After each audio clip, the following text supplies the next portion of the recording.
continuation of the hearing we began back on January 19th with a number of motions filed throughout this case. And here, ready to hear argument on any and all. And so first, let's, if we could have counsel for the record identify themselves, starting with the state. Good morning, Judge Nathan Wade, Special Prosecutor here. Arguing today will be Mr. Floyd, Mr. Wooten, and Mr. Burnick will say a few things. All right, Mr. Kucherov. Morning, Your Honor. Chris Kucherov for Mr. Floyd, and with me today is Todd Harding, Aaron McCullough, and Harrison Floyd. All right, thank you all. Okay, so what do we want to start with? Your motions, Mr. Kucherov. Let's start with the easy stuff, I suppose. Just probably try to get that out of the way, Your Honor, if that's okay. All right, let's start with number one, the motion to unseal and that'll be by my colleague. It's actually number two, Your Honor. Number two. The grand jury transcripts. Correct. Okay, It's a brief argument, as I'm sure you're aware.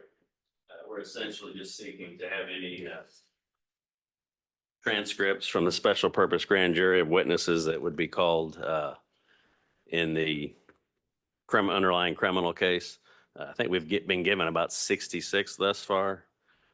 We just want to ensure that we get all of them if they're if and when they become available. so just to be clear, you've gotten, and it's been represented to you, the complete transcripts of 66 of the I believe witnesses? that's so. Yeah. And I think, I want to say the number that sticks out to me is that there were 74 total witnesses presented. Do you That recall? sounds right. Okay. And you think that what you're asking for is, I guess, what, another 8 or so? Whatever the math is. Are there any in particular that you think are part of that 8 that are of heightened relevance to you, or? No, Okay. not at this point. So we had this come up earlier in the case with the co-defendants, Chesbro and Powell. Did you get a chance to take a look at that order? We did. So it seemed the statute made it pretty clear that those materials belonged to the district attorney, and I couldn't see anything that suggested otherwise. Do you have anything that suggests otherwise? Not at this point. Anything we've cited would have been in our brief. Okay. And a lot of that relied on those prior filings also. This was filed back in September, so it's an older motion. Sure. So Is there any particular witness testimony that you think might be, you have specific knowledge, maybe Brady material of some kind at this point? not at this point. We don't. Okay. All right. Thank you, Mr. Harding. Thank you. Anyone from the state on this? Briefly. Answer any questions you might have, but all we would be asking you to enter an order just consistent with what you had ordered back with Chesbro and Powell. Basically, the transcripts are our property, but if we wish to use any of the witness testimony at trial, we'd have to disclose them in accordance with our discovery obligations. So that's all we would ask for. Okay. Mhm. And did we have those numbers right? You disclosed 66 of 74 transcripts? I don't know the total that's been disclosed. I know that we are still waiting for transcripts from the court reporter agency. And those are 3 troopers, I believe Cobb County troopers or GSP troopers, and then, excuse me, 3 GSP troopers and Patricia Raffensperger. So just 4. And just again, for purposes of establishing it on the record, is the state's ultimate intent here to disclose the transcripts of every single witness who testified in front of the special grand jury? As far as I would, at least every transcript of every witness we intend to use at trial, or that we could use at trial, we would disclose. And that'd be consistent with your order back in September. Sure. Mhm. Okay. All right, but for now, again, it seems like you're very close to almost having turned over everything. Almost, right? I'm just curious. And we're just waiting on 4 more. Yeah. All right. Well, thank you, Mr. Burnick. Well, not having heard that there's any other supplemental authority to rely on to compel disclosure of these, I believe I'll enter an order consistent with what I had done back in September. It sounds like the DA has already turned over the majority of these materials. And if there's some specific aspect of them that you think creates a legal avenue for you, feel free to raise that. But at this time, I believe that motion has to be Denied. All right, what next? I think we can go to number 7, demurred accounts 1 and 30. All right. And before I forget, can you give me an update on where you are with 1 and 3, basically your negotiations with clerk of court? Working together to try to fulfill it like I would in a civil case, working with the other party, trying to see what points we have agreement on. Got an agreement on the electronic data, just how we're going to deliver it. My intent was to go and speak with Chad Alexis, who's the county attorney, and have my tech guy talk to his tech guy and effectuate a transfer. My hope is that we can come to the court with consent order, or even to just a protective order that would protect those materials. And what's your timeline on that? Your Honor, that's a function of the county. I don't have a timeline on their beck and call, so to say, their mercy. I'm guessing I'd like to have it as soon as possible, because the sooner I have it, the sooner I can synthesize the data and integrate it into my case. But And well, I just, what I'm thinking through is it's a lot of material. And it sounds like the county, I presume, and you have worked out some kind of terms where the bulk of it is being provided to you, perhaps under the, most likely under a protective order. I don't have any concept or idea of how long it would take you to go through that, or what it is you're planning to do with it. So do you have can you enlighten me there? both of those things, Well, just what is let's say you get it all today. What is the process that you then do on your end, and how long does that take? I spend money on a tech expert to distill it, to write an AI program to go through the material, to sort and sift. One person can't possibly go through the evidence that was turned over at the state, let alone going through the election material. They're both daunting in that sense. And so you have to have technology available to you in order to sift through the materials. Otherwise, it's humanly impossible. I wouldn't be ready for trial for 4 years. So that's how we intended it to. Sure. And so now you've got an algorithm, you've got an expert. What does that look like? Is that something he can just, Not an algorithm, it's a artificial. or a program Yeah, of some it's a kind? Program, right. Not my area of expertise. How long does it take for this program to run the data? As you're asking, I don't program. I don't know. I just know it happens. Mm-hmm. There's AI programs. That's nothing new in the legal profession. All types of AI programs all over the internet, chat, GPT, and all this kind of stuff. And it does make the workload easier. Can I say how long it takes? Well, This isn't something I'm holding you to. I'm wondering if you've had ballpark figure estimates, conversations with your expert.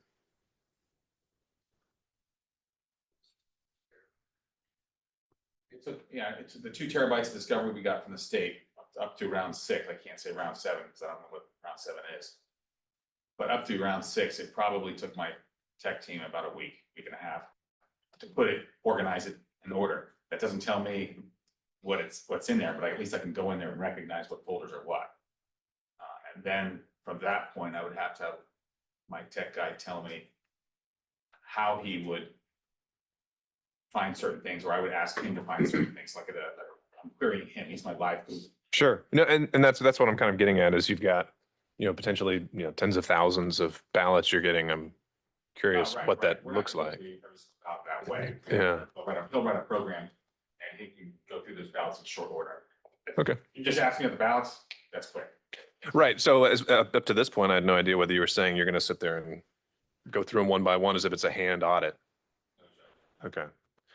All right. Well, I know Mr. Alexis, I think is planning to be here this afternoon. Sorry. There'll be a hand count, not a hand audit. There you go. So he'll be in the building if you need to see him this afternoon. But you had mentioned number 7.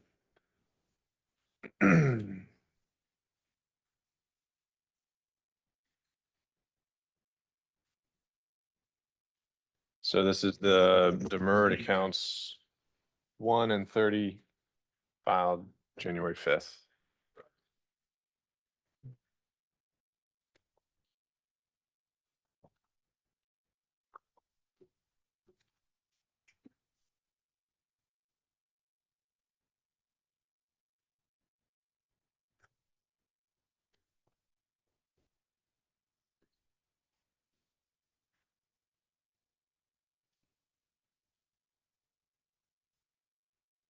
Floor is yours. Judge.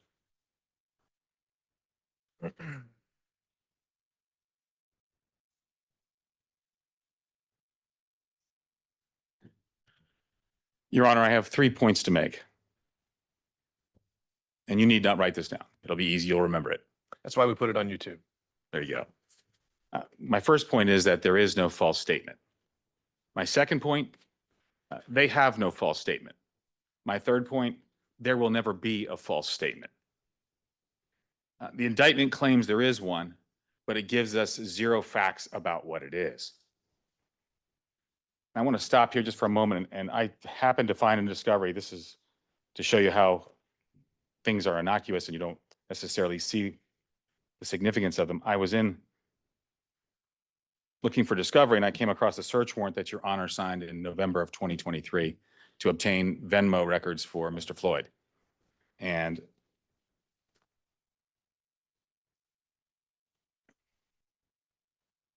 I don't know who's arguing. I'm gonna hand up the warrant to you, Your Honor, and I've got it highlighted. I don't know if you want to see the highlights. You're good. Can I approach, Your Honor? Sure. Thank you. Starting at the very bottom of that page, the next page. It's not very long.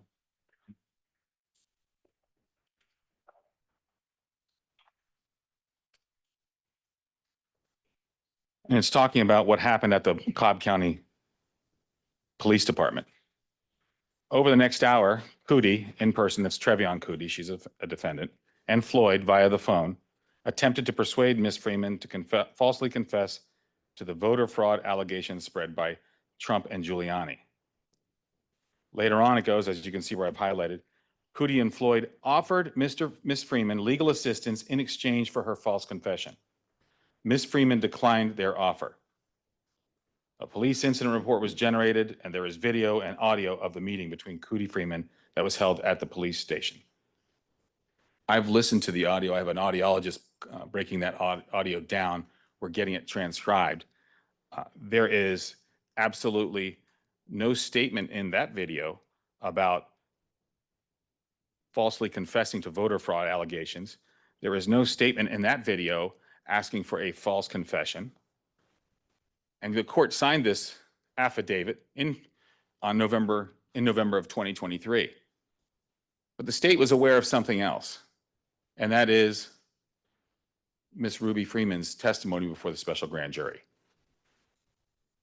She said during the grand jury testimony, they asked her what was said, and she said, "I'm not a mind reader." And she could only speculate that they wanted her to steal ballots, or they wanted her to say that she was stealing ballots. So nobody knows what it is that they were attempting to, quote, get them falsely confess. And I would submit to you that you were misled, that they have no factual good faith basis to make any of these statements. I've searched high and low through 2 terabytes, and that's just the search warrant.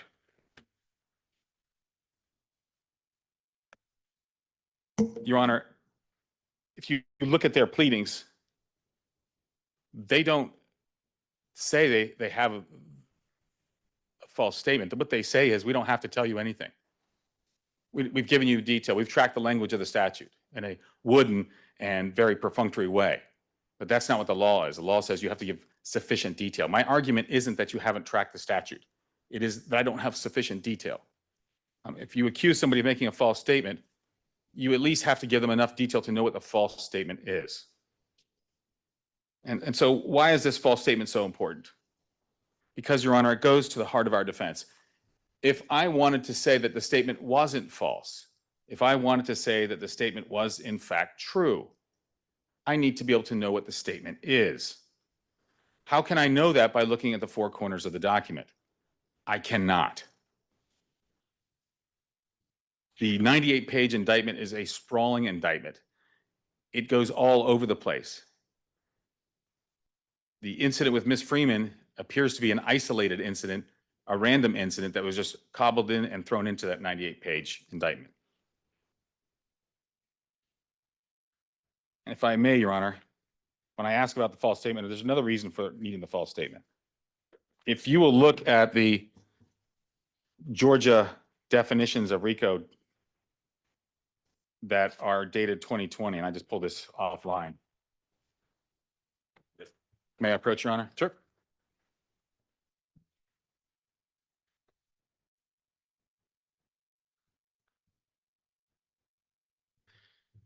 It talks about, and I'm going to direct you down to 5A, Roman numeral 22. This is what Mr. Floyd has been charged with. False statements in writings or false lien statements against public officers or public employees in violation of Code Section 1610-20. Ms. Freeman is not a public employee. So I guess the charge has to be that they were soliciting Ms. Freeman to make a false statement to a public employee or to some member of the public that has jurisdiction over the matter. Typically, that statute, the false statute you see is when you're a police officer and somebody walks up to you and says, hey, my house burned down. And the officer says, well, what happened? It burned. Okay. Do you know why it burned? I have no idea. I just came home and it was on fire. And the officer later finds out that you burned your own house down because you wanted the insurance claim. That would be a false statement under this section. You made a false statement to an officer. So without the knowing what the false statement is, I don't even know if it fits the statute. I could take Mr. Harding out in front of the building and have him write down on a piece of paper and say, Todd, I want you to write down, I am not and never was a U.S. Marine. That would be a lie. He was a Marine. That's not actionable under the statute. Just because you make that's assuming it's a false statement. I don't even know what the false statement is. In other words, I have to know how it's being used. I can't mount a defense unless I know that. And more critically, maybe I want to prove that the false statement is true, right? I mean, it could be true. So just to be clear, as it comes to count 30, we're talking about a special demur, right? You want more detail. If it's special or general, I still need detail. Even in general, you need sufficient facts to support it. It's not just, you can't just cite the language of the statute with no facts whatsoever. That wouldn't be, otherwise, no DA would ever put any facts in an indictment. Okay. Okay, so you have to have sufficient. What does that mean? Do they have to have every little detail? Absolutely not. Absolutely not. They don't need that. What they need is sufficient enough to meet the element of each of the crimes they've alleged. That's all.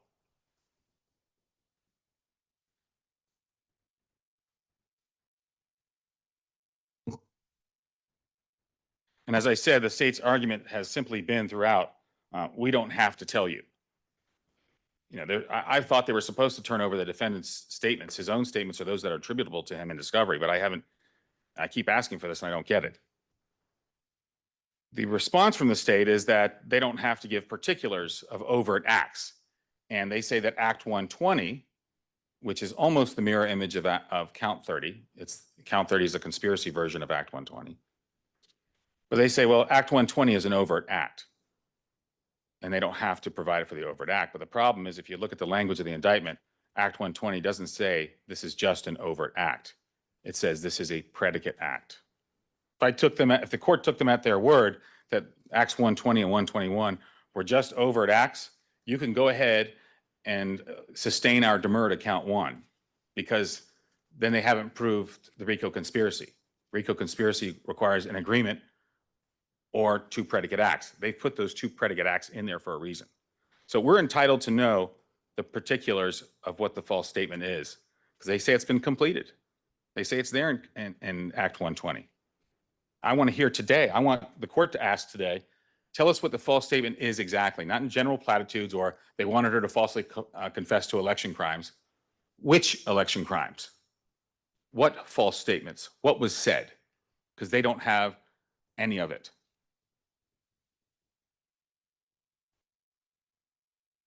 And Judge, what is an overt act, by the way?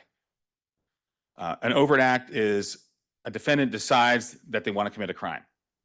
And the overt act is the action that they take towards making that crime happen. We often describe it as a substantial step or an overt act. Under the case of New v. State, which is a Georgia appellate case from 2004, an overt act can't be just anything. It must be something that's inexplicable as a lawful act and more than mere prep. So a lot of things that they cite, and we're going to go over that real quick.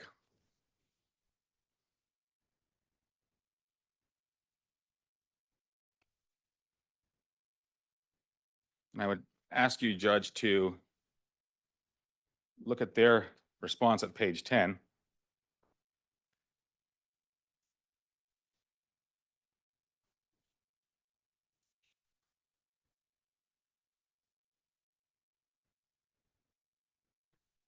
And here is what the state claims it alleges are sufficient facts. Number one, Donald Trump lost the United States presidential election on November 3rd, 2020. They're putting that again at issue. I'm not sure how that applies to the false statements. Members of the enterprise, including the defendant, falsely accused Ms. Freeman of committing election crimes in Georgia. That's not true. I looked in the indictment. The indictment doesn't say that. The indictment actually says members of the enterprise. It says several members of the enterprise. In fact, why don't we let me get the actual indictment.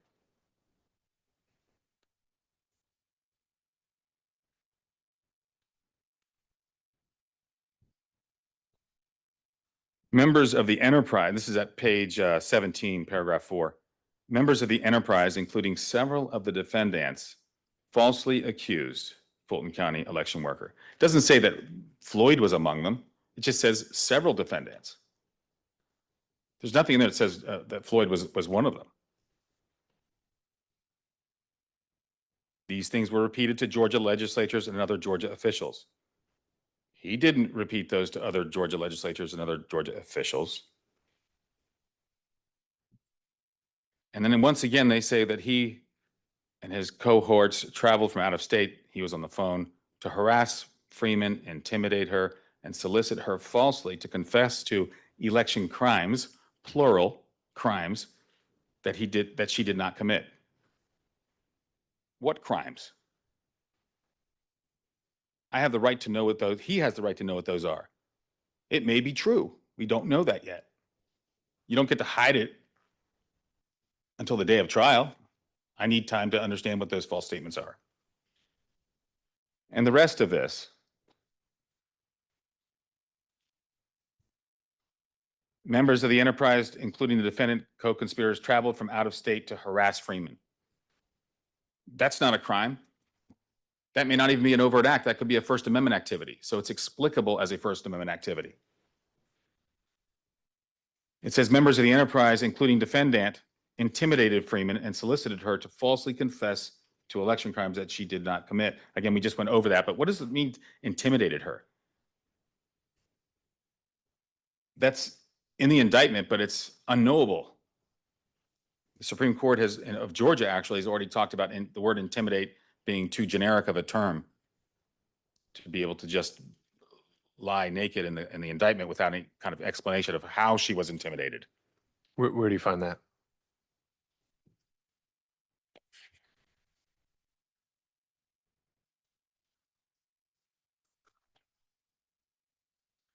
If I'd had the opportunity to do the brief that I wanted, Your Honor, I would have had all this laid out for you. I apologize.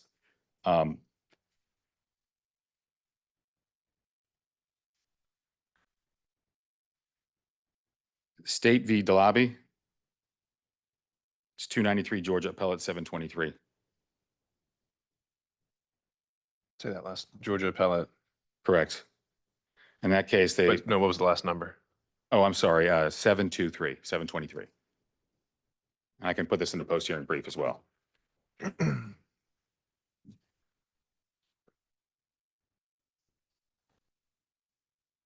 Defendant Lee solicited the defendant, that's Pastor Stephen Lee, called Harrison Floyd, who had been associated, was associated with it. That's right, because at that time, Black Voices for Trump was part of the Trump campaign, and in November it was over, but called Mr. Floyd to assist with his efforts to speak with Freeman. It's public knowledge, Ms. Freeman didn't want to speak to white people. So Mr. Lee calls him. So what? That's not an overt act. That's not inexplicably an overt act to further what? Again, when we think about overt acts, and we're talking about overt acts to further what? We have to answer those questions. As the defense attorney, I've got to know what those are. The defendant attempted to place 2 calls and sent a text message to Freeman on January 3rd. Again, so what? The defendant participated in at least 18 telephone calls with defendants Lee and Cootie between January 3rd and January 5th. Again, so what? These are all Republicans in a Republican Party. They're all working together. Of course they're talking with each other. Of course they're calling each other. It doesn't make them necessarily overt acts. I'm not saying they can't be overt acts, but it's not clear how these things are being used for overt acts. If we knew what the false statement was and how it was to be used, all of a sudden overt acts start to gain context and you know what they are and what they mean and why they're there.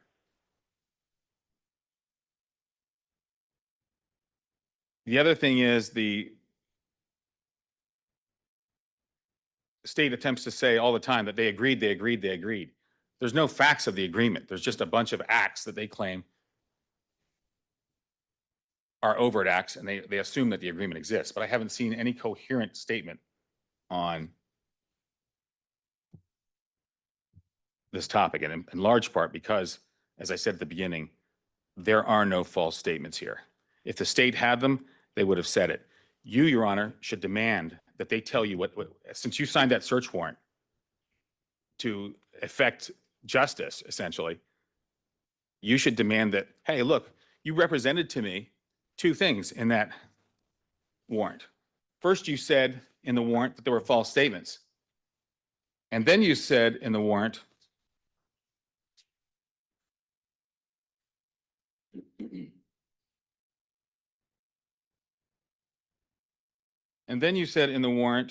that there was a police incident report generated and video and audio of the meeting. She's careful to say, she doesn't say that she watched that audio and video of the meeting. They just simply put it at the bottom, and that's misleading. It's as though, hey, all of the things that are in this paragraph, there's a video and audio of the meeting. You should be able to, you should ask that senior investigator, did you actually watch this? Where are these statements located in that video? I'd be rather upset if I were a judge and I was told these things, they weren't true. Well, you'd agree, Mr. Kucherov, there's a way to challenge the veracity of a search warrant affidavit, right? There's a motion you can file. You can get this entire search warrant kicked out if anything in here is. No, I'm using it as False, illustrative right? evidence for you, Judge, that you were misled to think there's a false statement. They claim to the world in the indictment that there's a false statement, and there is none. And the point is, they've told you there's a false I statement. understand that's your position, but if that was the case, could we not have a hearing and challenge that? To what end? I mean, Get he this doesn't, entire search warrant kicked out and suppressed. he doesn't, but the evidence they received, they've got that evidence from another defendant. I don't care about it. We don't care about that evidence. That's meaningless to us. Okay. But the point is, it's not about kicking that search warrant. It's about you signing off when an officer comes before you and represents that these facts are true. They're invoking the power of the state. And, you know, he's facing 37 years potentially. They can at least get it right. This is an important case. This is not a vanilla DUI case that might come before you on a regular basis or any other type of a domestic battery or what have you. This is an important case. We should slow down and do it the right way. There's no rush. So I would ask the court to grant our demur, but I'd like to know from them, from their own mouth, what exactly is the false statement that he wanted Ms. Freeman to make, keeping in mind that even Ms. Freeman doesn't know that answer. Thank you.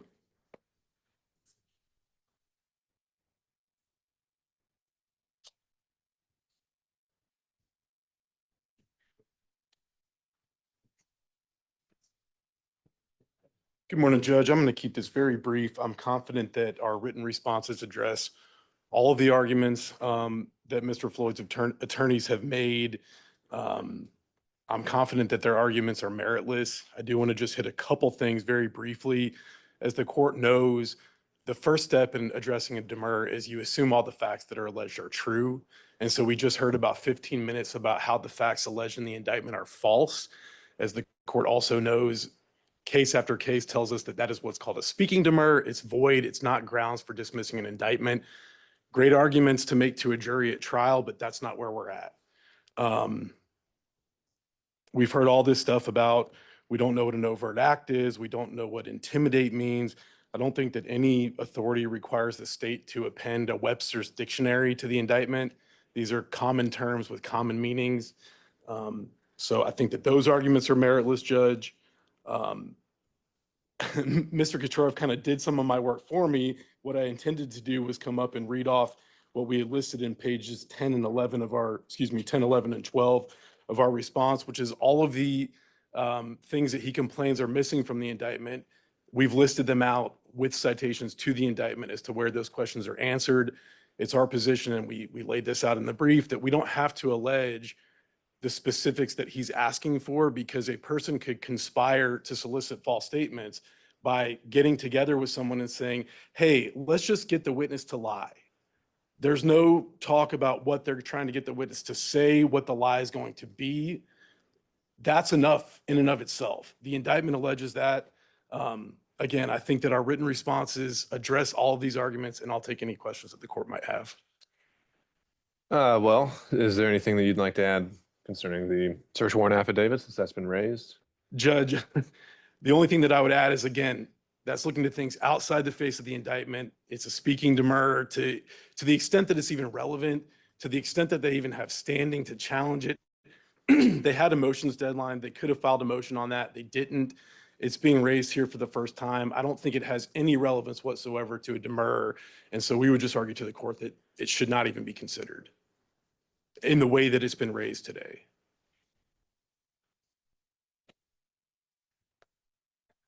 I want to ask you something generally else that I've been seeing in response by the state to a lot of these special demurrers, which is that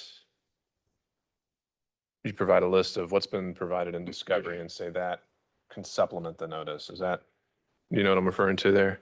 Judge, you're referring to some of the filings we made, I believe, on Friday and Monday. Sure. Yes. Right. Yes. I don't know if you've done one for this case specifically, or if you were intending to. Was not intending to for this case. Now we can do that if the court requests. We absolutely can do that. Well, I had some questions on it, but I guess if it's not really relevant to this one at all, we can save that for another day. Sure. But I guess the core of the argument here seems, well, how about you get into, or maybe this is what Mr. Floyd was planning to do, responding to the issues about predicate act versus an overt act and some of the matters raised there. Judge, I'll defer primarily to Mr. Floyd on that. I was a little confused on what the argument was there. I don't think it's raised in the written motion. As the court knows, you gave a continuance to this hearing for them to file any reply to our response. That was not done. So I think, again, this argument's being raised for the first time, and I'm not quite sure what the argument is.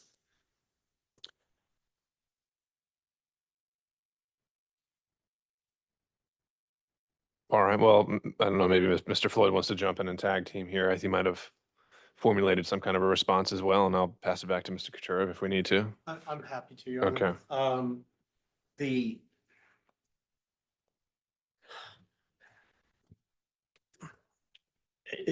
overt act versus predicate act. Subsection A requires a pattern of racketeering activity. That's a substantive violation, not what's charged here. Subsection B requires a pattern of racketeering activity, substantive violation, not what's charged here. Subsection C, what is charged here, requires one overt act by any conspirator to effect the object of the conspiracy. That's the language that's used. And so to begin with, it's important not to conflate conspiracy violations with substantive violations. We've mentioned this a number of times, and I'm not going to belabor it, but the law is very, very clear.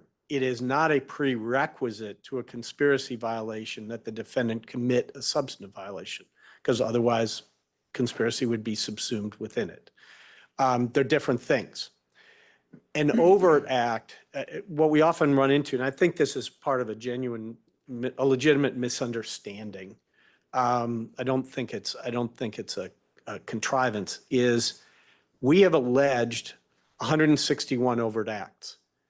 A subset of those overt acts are also acts of racketeering activity. There is nothing anywhere that I have ever seen that says an act of racketeering activity cannot be an overt act. And in fact, when you look at Georgia RICO conspiracy cases like Pasha and Overton, among the overt acts are acts of racketeering activity. In this indictment, when we have alleged an overt act that is also an act of racketeering activity, we have said so. And we've identified where that type of activity it falls within the definition of racketeering activity within the statute. But to say, as I believe I heard, that, oh, that's a predicate act, so it can't be an overt act, that's just fundamentally wrong. It's just not true.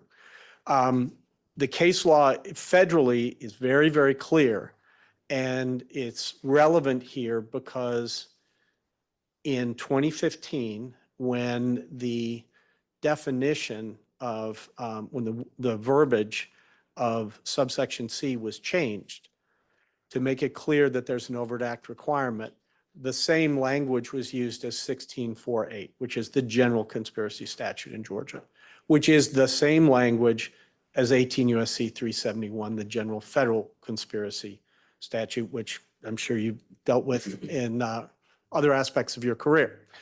And so that does create an express overt act requirement. At common law, there was no overt act requirement, and many federal statutes don't have one. Some Georgia statutes don't have one at all. Its purpose is to show that the conspiracy is in operation, that it's not a mere thought crime.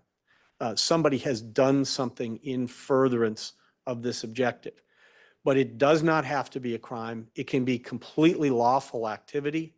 It can even be activity that would be protected by the First Amendment. It need only be in furtherance because its purpose is not to prove a different crime. Its purpose is to show that the conspiracy was in operation. And because a conspiracy is by its nature a partnership in crime, each overt act is attributable to every partner. And I know I've cited it ad nauseum in the past, but Pasha is probably the clearest example of this. Whaley is another clear example of it under Georgia law, where the courts, the Georgia courts have made it very clear, as they have under the general conspiracy statute, that any overt act by any conspirator is attributable to every conspirator. And so under that metric, an overt act is alleged, is it ever going to be held to the same standard as a standalone count when it comes to, say, special or general demur? The case law is that it is not. I mean, there are Georgia cases that actually say the state need only allege that there was an overt act and Not any detail. doesn't need to identify it. It is not, overt acts are not subject to the same special demur standard. It is simply something we have to give notice of. Now, we've gone into considerable detail here on overt acts. We've given dates. We've identified who was involved. We have described the general activity, where the overt act is also a predicate or active racketeering activity. The two phrases mean the same thing, just two different ways of expressing the same concept. We have identified exactly what it was. But the fact that we did that doesn't increase our burden. It simply means we went beyond what Georgia law requires and what analogous federal law suggests might be required. But to be clear, federal law, and we cited this in several of our briefs, makes it very clear an overt act need not be a crime. And it in fact can be something entirely lawful by its nature. Just a simple example from another case in this courthouse, renting a car, and that car is used 2 days later in a drive-by shooting. There is nothing unlawful about renting a car. There is everything unlawful about renting a car in furtherance of a conspiracy that includes killing someone. And that is an overt. So the idea that, everybody's a Republican or everybody can talk on the phone, et cetera, it just doesn't have traction in the overt act concept. The question is this conspiracy moving forward in any way?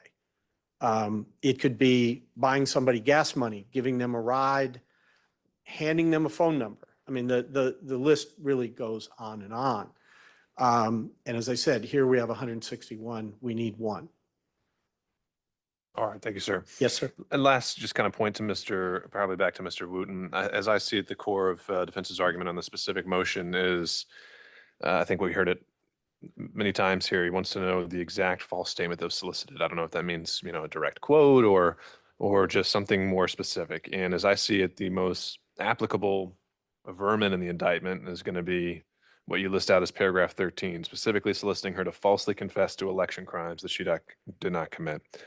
And so the defense puts to you, well, there are a number of election crimes out there, and that confession could have come in many different forms. Why don't you need something more specific? Again, Judge, the example I gave that if two people get together and say, let's get her to make a false statement, let's just get her to lie, that's sufficient. So if that's all that happened, that's all we have to allege. Well, his point is it's lawful to lie. It's only unlawful in certain contexts, right? If it's in the jurisdiction of another agency, if it's the other elements of false statements, right? Yes, Judge, and the indictment alleges all of those things. I mean, I think where we end up is no matter what level of detail we provide in the indictment, they're going to say, we still don't know. We still don't know. So if we say what crime, they're going to say, well, tell us how she would have committed that crime. And if we tell them how she would have committed that crime, they're going to say, well, tell us when and where and why. I mean, it's an argument that doesn't end, and the law simply doesn't require us to go that far. All right. Thank you, Mr. Wooten. Mr. Katurov, give you a few minutes, quick response here. Have at it. Still have a lot of ground to cover. So I got Sure. a little latitude, Judge.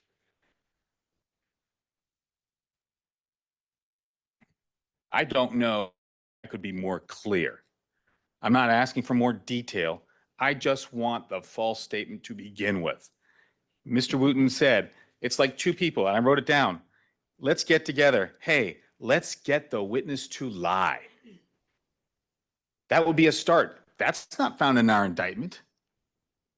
That they went and they said, hey, let's get together. That fact's not there. Well, it does say that they're soliciting her to falsely confess. That's to lie, right? That's not a fact. What he was citing was the two of them get together and say, hey, let's get together and cause her to lie. There's a difference between making an assertion about a conclusion. He made a false statement. You allege that. But that's not a fact. That's not an allegation of fact. I'm looking for the allegation of fact as it pertains to the false statement. What was it? You were on it just a moment ago when you talked about election crimes. What election crimes? You have to be able to give us that context. So I just want to point out, they can't have it both ways. Mr. Wooten says in his demur, or his response to our demur, that they don't, my argument as to count 1, Act 120 is easily dispensed with. As the Georgia Supreme Court held, there is no authority requiring the indictment to set forth the particulars of an overt act. But if you read 120, it says that it is both a predicate act and an overt act. So if it is just an overt act, and I take his word for it, they haven't, on its face, we have a general demur to the conspiracy charge. Why? Because they haven't proved anything. They've got a series of overt acts which are in furtherance of nothing. They're not in furtherance of any particular crime. So that's why those two things are noted also as predicate acts. And I want to just briefly finish up Mr. Floyd's argument about one overt act to affect a conspiracy. I'm not disagreeing with the law on that issue, or what an overt act is, that it requires, it's furthering the crime. But you can't use the First Amendment to commit a crime. The overt act has to be inexplicably direct. It ceases to lose its character as an innocent act and becomes associated with a crime. For instance, Trevion Kuti and Pastor Stephen Lee and Harrison Floyd, if they all got together at a meeting at 3 o'clock in the afternoon on a Monday, and they discussed X, Y, and Z, and that they were going to go talk to Ms. Floyd about X, Y, and Z. We don't know what X, Y, and Z is, but let's assume the indictment says X, Y, and Z. I would be entitled to know that, but I don't even have that kind of detail. All I have, because I looked at the complaint and I said, well, what exactly did Mr. Floyd do wrong? And I can't answer it. I can't even answer my own client exactly. I know they think that he wanted to have a false statement, but they just don't have the evidence. I know they don't. And that's why this indictment reads the way that it does. And so I want to end with just one comment. Renting a car, the First Amendment, true. But if you commit murder doing any of those things, that is an overt act. It's inexplicably an overt act because it wasn't used for innocent purposes. And that's how you know. We don't know anything about this. And I find it remarkable. I've been practicing law for 23 years, done a lot of criminal defense cases. Never once has a prosecutor shied away from saying, it would be in this case, you want to know what a false statement? Here's the false statement. Let me tell you. And at least tell me. They can't even do that. They can't even stand in front of you and tell you. They dance around the issue. And that's the problem with this whole indictment. It's all assertion. Well, they made a false statement. Okay, well, what is it? Well, isn't that just because it wasn't completed? Because she didn't actually end up making a false statement? And that's just what comes with inchoate crimes? We're stopping short because we don't know what the future would have held. And How do you know what they wanted her to say? Right? if the evidence is going to show, I guess that's up to the No, you just right? said it. You just said it. If the evidence is going to show, well, they have to have some allegations of fact in the indictment to show us just a smidgen of what that false statement would have been. What were they trying to get her to do? I'm going to go up into a jury trial and defend against what? A thought crime? That we think they wanted her to make a false statement? They have no clue. And the reason why they have no clue is because Miss Ruby Freeman has no clue. She told the truth in the grand jury when she said, I'm not a mind reader. They were trying to elicit and lead her with questions about what they wanted her to say. And even she couldn't say it because why? It's not in the hour-long Cobb County video. There's not one shred of evidence that they have, and that's why they dared not put it in the indictment that way, because I would hold them to it. So all I've ever asked for is, what is the false statement? I'm entitled to know that. It's a tiny little fact. That's all I need to know. And they say, well, he's going to want to know more. Nope, that's what I want to know. Thank you.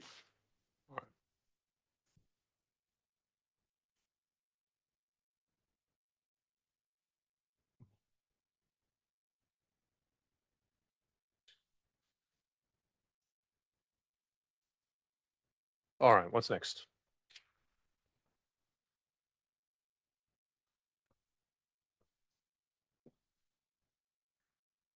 Do 6 and 8 together.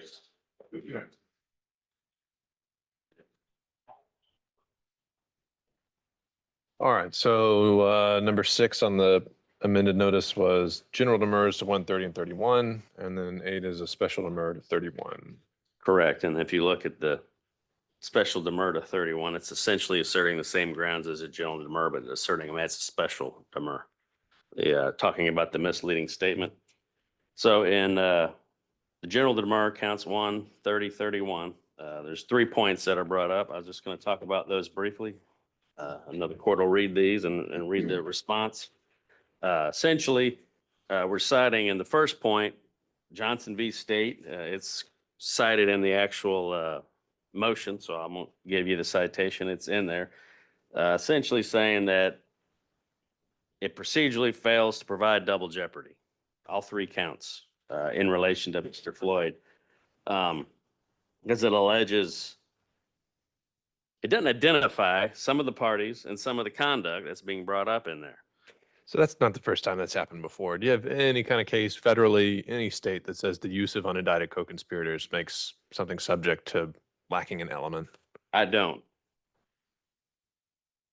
But on 2 and 3, others not named as defendants, those aren't indicted co-conspirators. That's different. And also on 3, unidentified conduct within and without the state. I mean, part of the whole purpose of the indictment, as the court's aware, is to give a defendant protection against being tried with the same offenses or anything that would have merged with that conviction or acquittal. When you don't identify the specific conduct, he can't use it in a subsequent proceeding to say, hey, I've already been tried for this and either convicted or acquitted, however the outcome is. So it's a fairly simple argument. As far as the unindicted co-conspirators. Is that a, well, we can come back to that in a minute. Sure. The unidentified conduct, can you point to me what exactly in the indictment you're referring to there? Well, they use that similar language to other conduct here in Georgia and without Georgia. Sure. It's almost a quote. That's just in the. It's in the indictment. Yes, sir. In the count one, manner and means? Correct.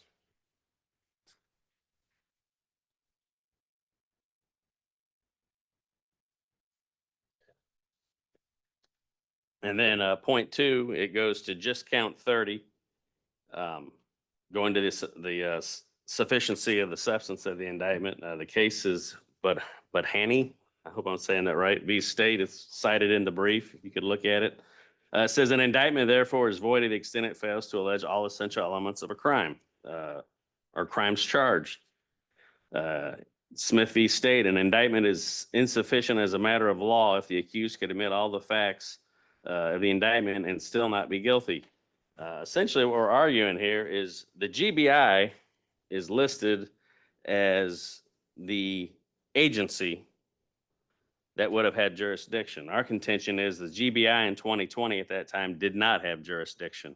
If you read 35-3-4 2020, there's nothing in there that says they had jurisdiction to look at election crimes. And then there's a change in 2022 in 35-3-4. It's going to be paragraph 16. Again, this is in the brief where if they are specifically given authority to look at election style crimes.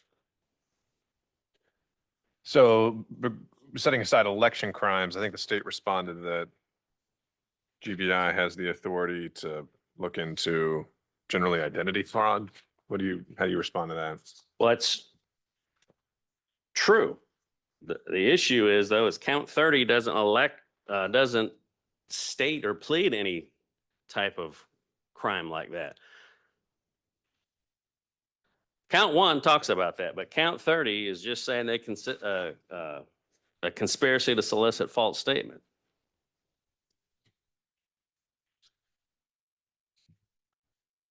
So there's not an identity question in count 30 is what I'm getting at. To where maybe in count 1, you know, if somebody voted illegally or something like that, you know, somebody's identity may be at issue. But in count 30, that's not the case. This is specifically about Miss Ruby's statements. And more to that, it's not an extrinsic question of fact. Jurisdiction is a question of law, Judge. So you look outside the four corners, but you don't look at other facts. You just look at what the law says. So it's not a fact question. It's a legal question, and the court can determine a legal question. Again, they cite 35-3-4A, A11, which is the identity violations in Article 8. That doesn't apply to counts 30 and 31. Additionally, they cite 35-2-33A, 2A. Nothing in 30 or 31 occurred on state-owned property. The meeting was up at a law enforcement agency outside of this county, number one, and then it wasn't on any state-owned property. So that authority is eliminated. You drop down to 35-3-4A16. It gives lawyers authority upon request, but lawyers don't do investigations. And the statute says is within the jurisdiction of for investigative purposes is what they're talking about. So I think those could be eliminated along those lines. All right, well, let's start there. I think that's enough to unpack, and then I'll Yes, put it back sir. over to you. Mr. Wooten, you'd handle this again? Yes, Judge. Why don't we start right there? Would you agree with me that general demurs have been decided before as a matter of law? Yes.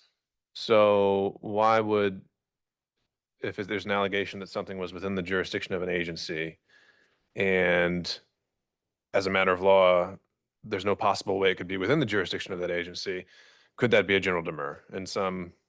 I think in Hypothetical. some world that's not this indictment, yes. Okay, So when we're talking about count 30 and 31, these are all the ones that relate solely to, these are substantive counts that relate to, excuse me, maybe not 31.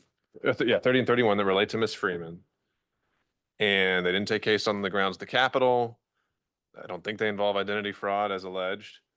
What is this, is the sole jurisdictional hook for that to be within the jurisdiction, the 35.3.4A, the within, if there's a request to help outside law enforcement?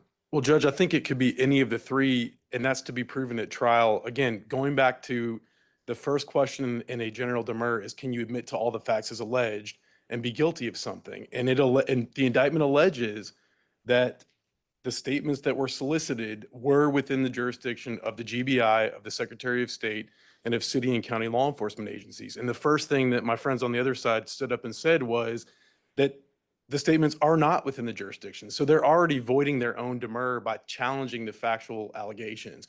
They're asking for a trial. I think even, number one, I think at trial we will prove that the statements that were conspired to be solicited were within the jurisdiction of the GBI through one of those laundry list of ways that we list in our response. But also, we allege that they're within the jurisdiction of the GBI, that they're within the jurisdiction of the Secretary of State, and that they're within the jurisdiction of county and city law enforcement agencies. And as the court knows, the state can join multiple ways of violating a statute into one count. We've only got to prove one of them. So even if they're right, it doesn't matter at this stage. Right. I just wanted to push on this a little bit because I thought it was interesting. Jurisdiction upon request. It's not alleged, and it doesn't appear that the evidence may be that there was any kind of request on the front end for this. Is that fair to say? That's not alleged, but again, Judge, we don't believe that that's required to be alleged. Sure. But it is asserted in the response as a jurisdictional hook. And so I'm just trying to make sure I understand this. Are you saying that a request would not have to come first and that the GBI just generally is going to have jurisdiction over everything just in case a district attorney asks? What I'm saying, Judge, in the response is that these are the multiple ways at trial that we can prove it, that we have options to prove that these solicited statements were within the jurisdiction. We don't have to set forth in the indictment what the evidence at trial will be. And so I didn't go that next step because I don't think it's relevant to this issue, how we intend to prove it. That's not what a demur is about, but these are the possible ways that we could. And if their argument is that there's no way, no legal way whatsoever that we could ever substantiate this allegation, they're just plain wrong. All right. So let me take it back to you, Mr. Harding. They point out that it's not just about the GBI. They've alleged it also involves Secretary of State. And then generically county and city law enforcement agencies. But your critique seemed aimed primarily at the GBI. Well, it's the same argument with the Secretary of State, Your Honor. I Okay. mean, as far as the crimes of the SOS can look up, there's a specific section in Title 21, Chapter 2. I think it's maybe Article 15. It's the last section in that gives the crimes and who can investigate those and charge them. So we think that would also be applicable. In addition, it didn't happen in this county. It happened in DeKalb County, the meeting at least. So we would say that as far as what was going on there, we don't think that any of those activities would have been criminal. So we don't think it would have applied to that either. But that would take evidence to prove, right? That would. All right. The latter part. Okay, Mr. Wooten, anything else generally you want to respond to in these two motions? No, Judge, I think we've covered it. Again, I think our written response addresses all the arguments. I don't think there's any merit to them, and we'll take any other questions that the court may have. All right, thank you, sir.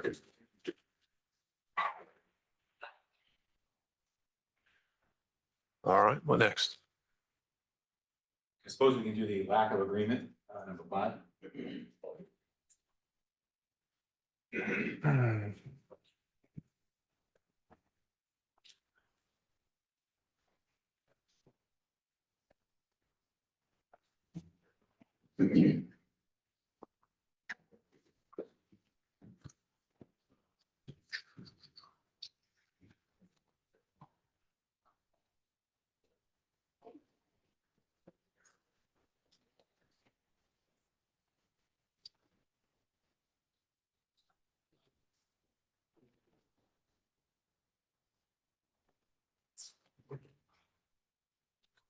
There it is.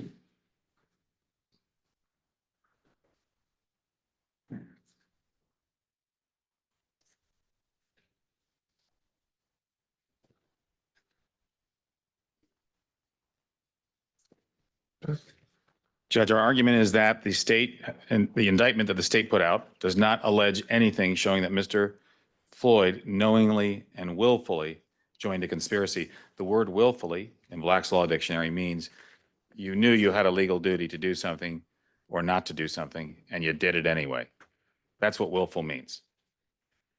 There's no facts alleging that. They just assert that he knowingly and willfully joined. It's easy to assert things, not easy to have just a sufficient number of facts to show that. Okay, so you want more facts?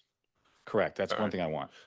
All right. They have to have sufficient facts. That doesn't convert this to a special demur necessarily. Remember, a general demur requires not just simply tracking of the language of the statute, the elements. You have to have a sufficient number of facts to support those elements. Just a bare bones. It doesn't have to be a lot, but you have to have something. So yeah, I know you said that before. I don't know if I'm following you there. What, I can do that in a post-hearing brief. I mean, I will Okay. put this in a brief. because they seem to, the distinction's been, this has been addressed before. The Correct. difference between a I general and understand it's special confusing. demur. Yeah, it's confusing, but it doesn't really matter whether it's general or special. I want these, I want to know. In other words, I have a right to know these facts in order to formulate a defense. I have to be sufficiently informed in order to be able to formulate a defense for Mr. Floyd. Sure. Just there's a different standard and different kind of analysis. I think that would, and that's why the distinction matters. It's a bit antiquated, but I think that's where we are still. But all right, so you say just saying knowingly and willfully is not enough. Right. And how does a state prove conspiracy? Well, they have to show an agreement and an overt act.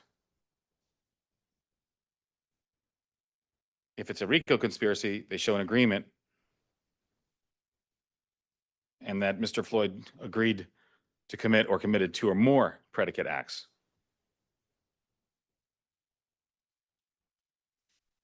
So what the state is doing, its whole argument here, it's not that he affirmatively agreed. It's that his agreement is shown by the two predicate acts in counts 120 and 121. Some of this will spill over into the pattern argument I have.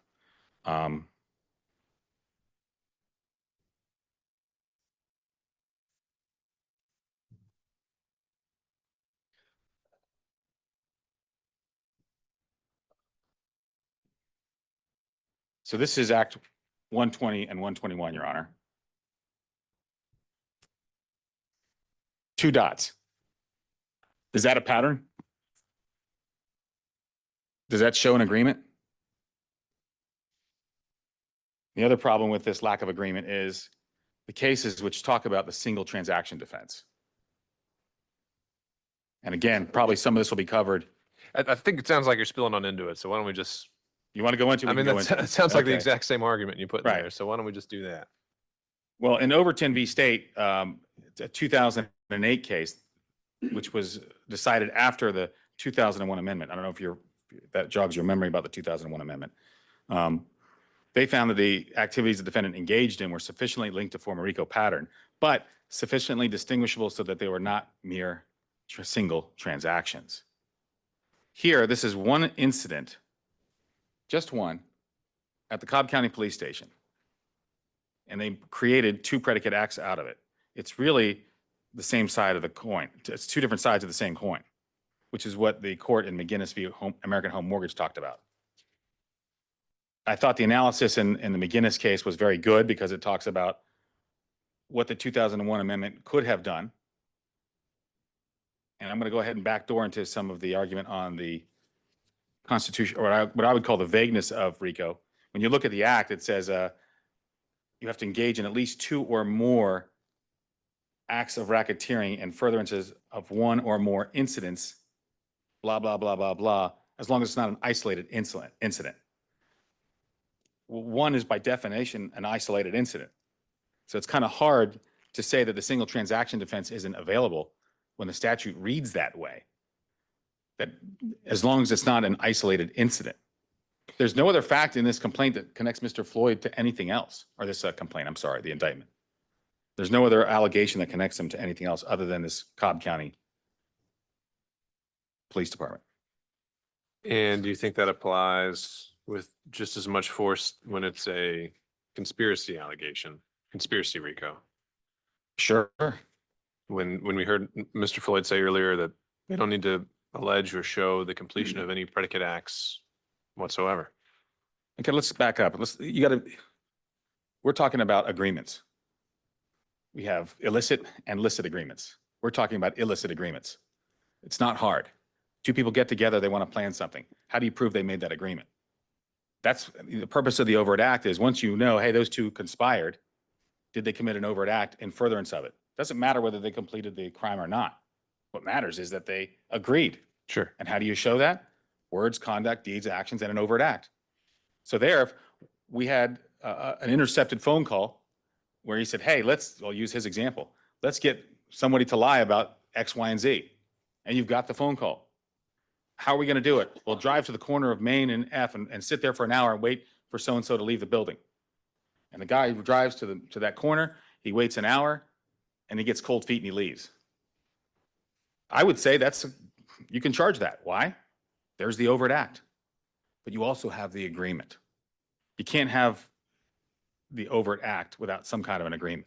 The agreement tells you whether the overt act is inexplicably an act in furtherance of the crime as opposed to something like a First Amendment activity. So there are no affirmative allegations that he affirmatively agreed. There is a conclusion that the state alleges in the indictment that he knowingly and willfully joined a conspiracy, but there are no allegations of fact to support that. And so they're left with Act 120 and 121.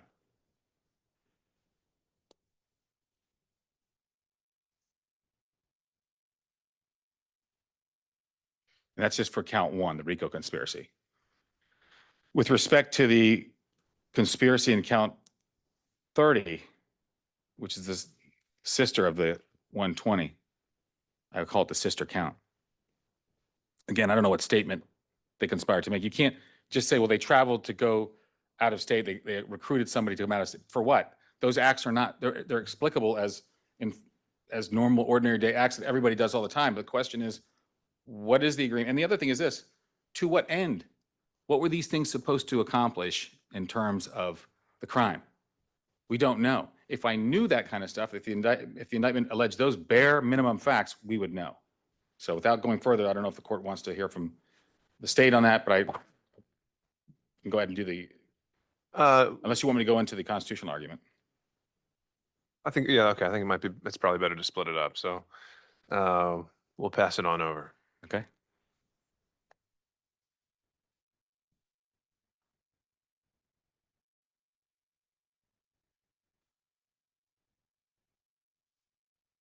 Presuming that's Mr. Floyd again. Then that's my cue. All right.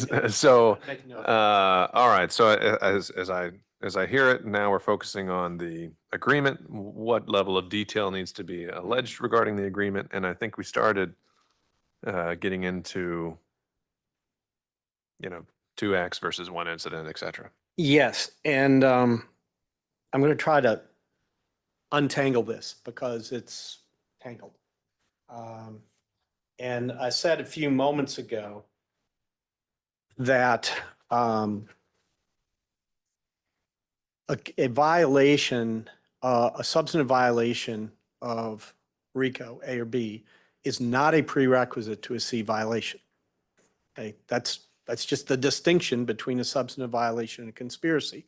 One thing that illustrates that simply is obviously an A or a B violation could be committed by a single individual acting alone. They would not have to have any cohort. There would not have to be any overt act. They could decide they want to murder people. They go out and they murder two people. Those acts are related. That could be under some circumstances sufficient. Okay, so they're different offenses. And part of the problem that we're running into here is that these are being mushed together. And and time again, either expressly or implicitly, the argument on behalf of Mr. Floyd, I have to keep this straight, the other Mr. Floyd, is the one over there, not me. We'll call him the party. Is an argument that basically says the state can't prove a conspiracy until it's proven a substantive violation. That is not true. That is directly contrary to the text of the statute. It is directly contrary to the United States Supreme Court's ruling in Salinas, Salinas, a case I think we cited in most, if not all, of our briefs. Salinas made it very clear that a defendant can be convicted under RICO of conspiracy without violating the substantive statute. And what made that clear is Mr. Salinas was a chief deputy sheriff in Texas. His boss was a gentleman named Marmolejo. They were both charged with RICO substantive and RICO conspiracy by the federal government. They went to trial. Marmolejo was convicted of both. Salinas was convicted of conspiracy only, acquitted of the substantive charge. The court affirmed the substantive charge. The exact argument that you just heard was the argument on behalf of Salinas, which was that he has to either engage in a pattern of racketeering activity or agree to commit 2 acts of racketeering activity. Rejected.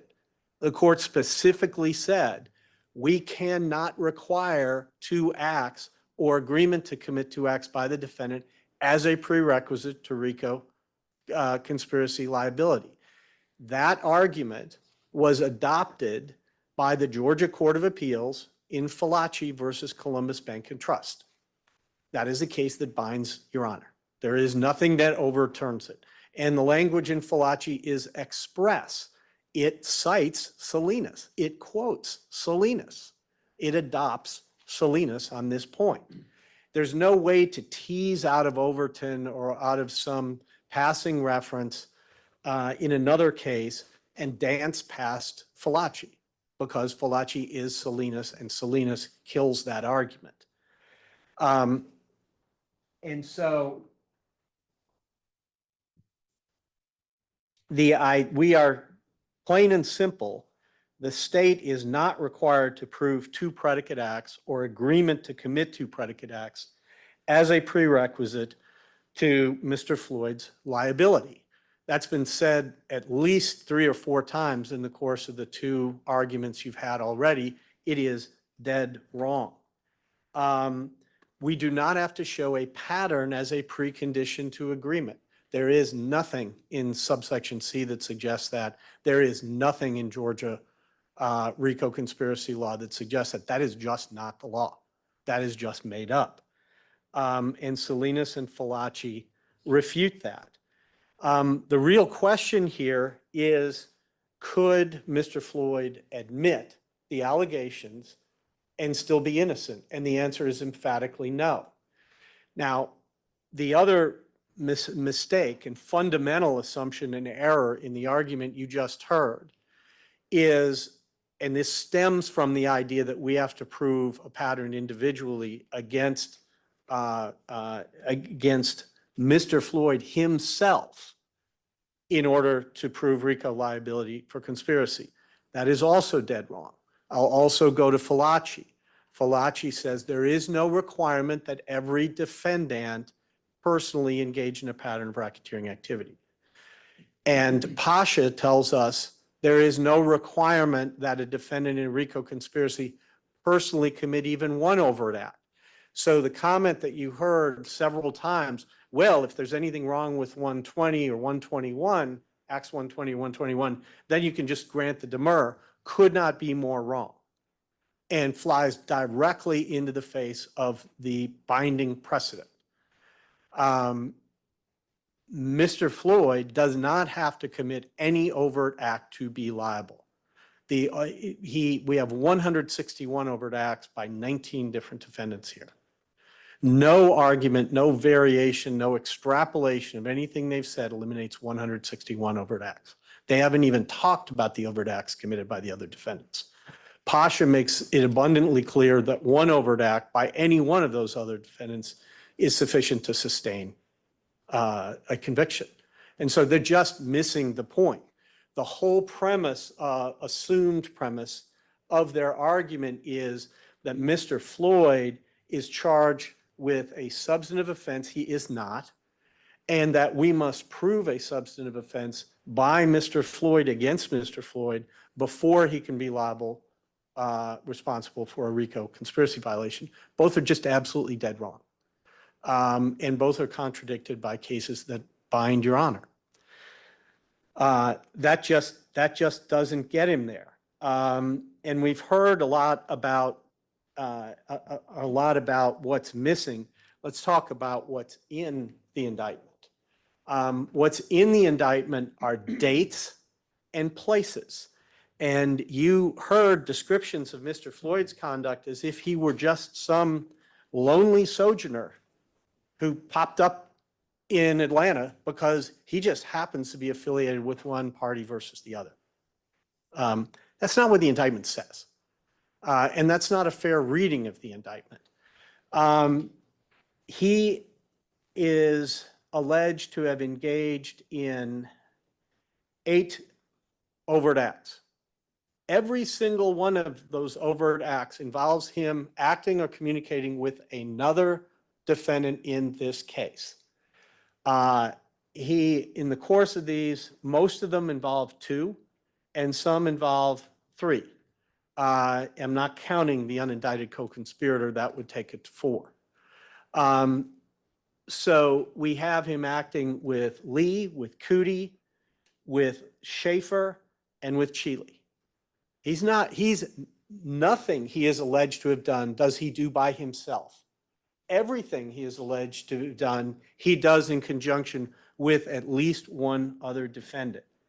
And it's not like he's just randomly bumping into people at a cocktail party. These are the same folks. There's a core group here, and it's part of one of the 8 categories of conduct that we identify in the course of the means and methods section of the indictment. It is focused on Ruby Freeman, and it is taking place, again, facts we can't ignore, at a particular time and in a particular context. And as I heard my opponent say, context matters for overt acts. Well, the context is that most of these contexts, first of all, we have 3 people traveling from out of state to come here, all trying to contact Freeman. That's Lee, that's Cootie, and that's Mr. Floyd. Okay. We have repeated efforts to contact her, and when one doesn't succeed, the other slots in as part of the same effort. But it's not as though Lee, for example, just left Georgia. He stays involved. He just can't obtain the direct contact. Okay. And so they are working as a team. They are talking to one another, and they are doing it on the eve of the electoral count. 3 days, 2 days before that. At a time when if Ruby Freeman popped up and was successfully convinced to lie and say, yes, I manipulated votes. Those weren't breath mints. That was a thumb drive. I did scan the documents. There's half a dozen things she could have said that would have been a jackpot for them. Are those the false statements? I just want to know. I'm not answering counsel's I questions. just want to know if those are false statements. Yeah. And all right, fair enough. Let's take that point on. All right. Challenge accepted. As you pointed out in Coet front, right, they didn't need the full menu. They needed anything because the game was, and when you look at the other overt acts that are alleged to be taking place in exactly the same time frame, another part of this conspiracy is unfolding in Washington. And that is the part of the conspiracy that's intended to convince then Vice President Pence not to count certain electoral votes, to reject them, or to take other action that would have the same effect, so that President Biden would not be certified as having been elected. I mean, we're talking about within 72 hours, 48 hours. So there is context, and context does matter. This is not just a random visit from the welcome wagon. where suddenly three people from out of state decided they needed to just come to Georgia, and the person they had to talk to was Ruby Freeman, someone they'd never met, never heard of before these accusations were made against her by Mr. Giuliani and Ms. Ellis and others. So context does matter, and it is not as isolated as is being portrayed. One of the crucial factors, I heard a reference to double jeopardy earlier. Could they assert double jeopardy?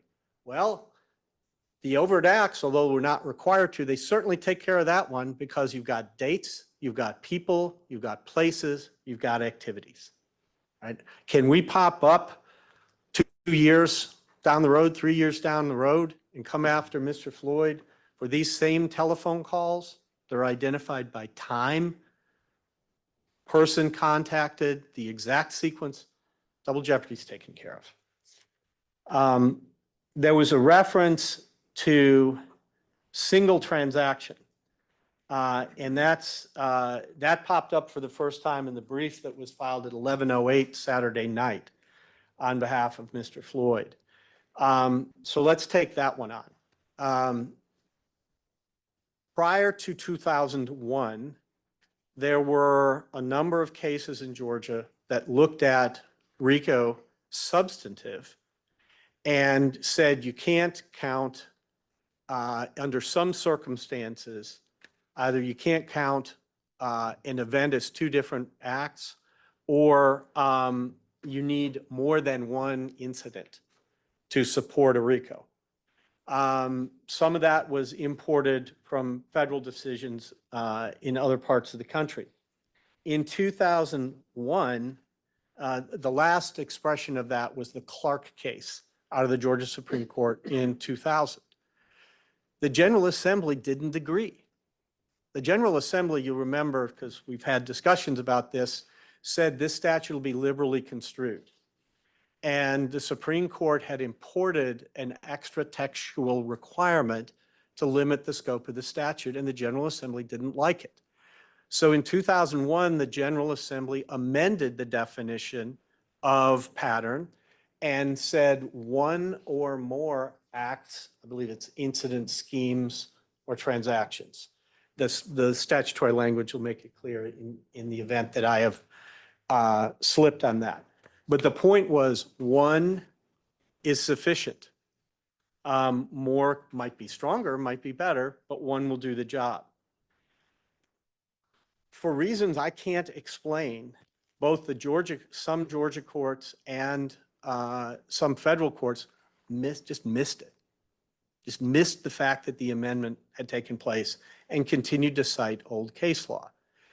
This got fixed in 2016 in a case called Mbigi, M-B-I-G-I, in which the Court of Appeals recognized the 2001 amendment and said, yes, two acts for I'm talking of a substantive RICO violation now, two acts that are related in furtherance of one scheme are sufficient. Laid this to rest. There's a curious coincidence here, because you heard my brother refer to the McGinnis case in the 11th Circuit. McGinnis and Mbigi were decided on the same day. I believe it's March 22, 2016. So each was decided without knowledge of the other. Right? But Mbigi's the one that counts because Mbigi binds, Your Honor, the 11th Circuit does not. And so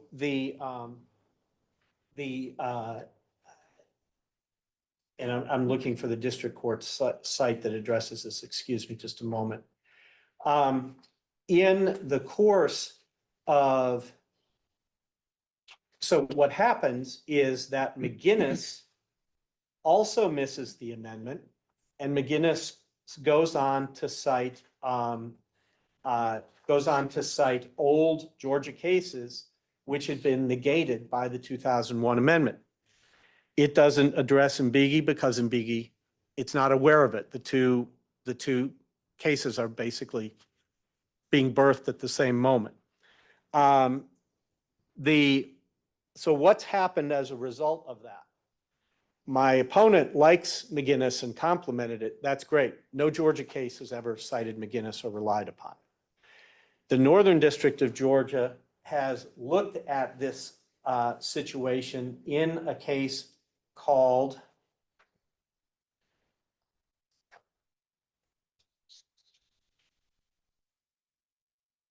Newton versus Bright House Life Insurance Company, 2021 Westlaw 2604654, which was decided March 11th, 2021.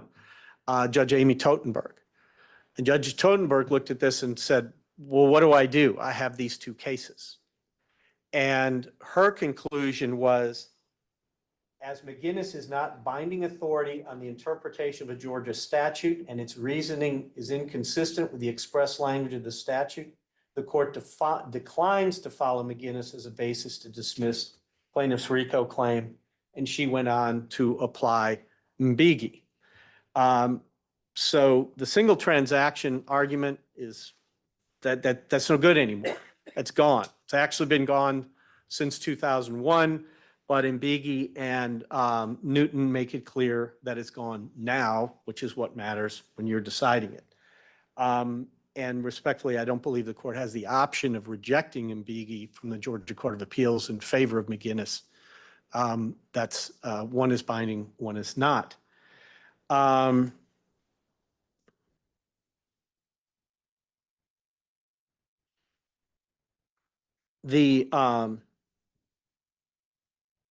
The main point on agreement, though, turning back to what I think was where we originally began, the Georgia law on this stacks quite high. Conspiracies are by their nature, in most circumstances, surreptitious. The actual agreement does not even have to be spoken. It can be tacit.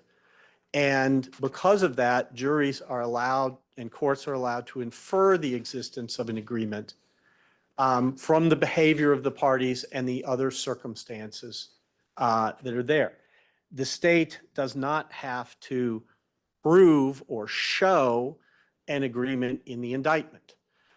What the state has alleged is a circumstance. First of all, we expressly allege that Mr. Floyd did willfully and knowingly join. We've tracked the language of the statute. We've actually gone beyond the language of the statute because knowing and willfully is not in subsection C. We have described the objective of the conspiracy to unlawfully overturn the election. And we have shown actions that were taken by he and his co-conspirators to achieve that objective. That is absolutely sufficient. And you could throw out every single overt act we allege about Mr. Floyd. I'm not suggesting that would be correct, but to illustrate the point, if they all disappeared, we would have 153 other overt acts, any one of which would be sufficient and none of which does Mr. Floyd attack. And so we don't have to prove the substantive violation. The arguments about the sufficiency of predicate act versus overact as to Mr. Floyd are irrelevant here. They're sufficient, but they're also irrelevant because by themselves they wouldn't do the job. It is not, they are acting as though the only overt acts alleged in the indictment are the ones alleged against Mr. Floyd. And that is manifestly not the case. And therefore their arguments, even if they were right, would fail, but they are not right. I guess we're going to move to constitutionality. Sure. Yeah, certainly. I'm sorry to interrupt your arguments.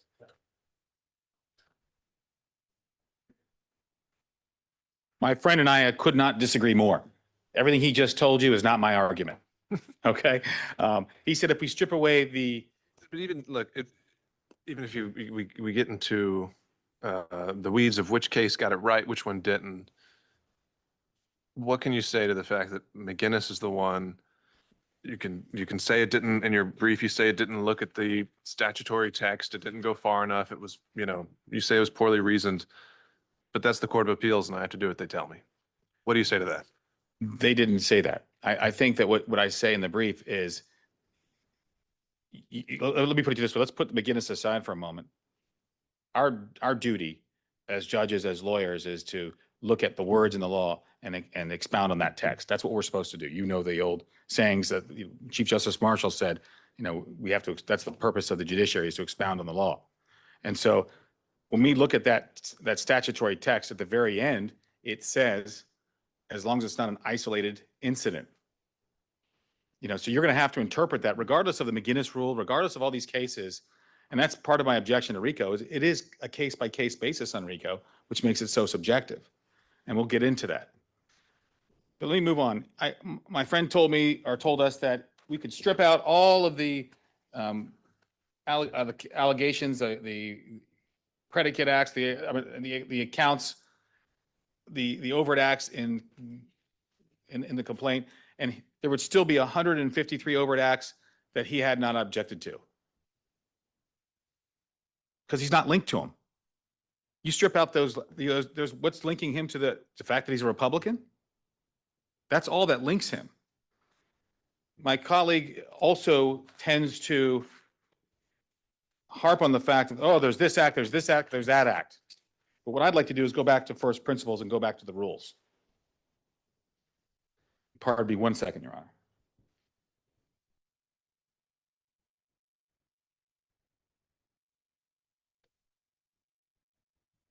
And the rules are what is required to prove conspiracy. Vanilla conspiracy, not RICO conspiracy. You need an agreement and an overt act. Clear.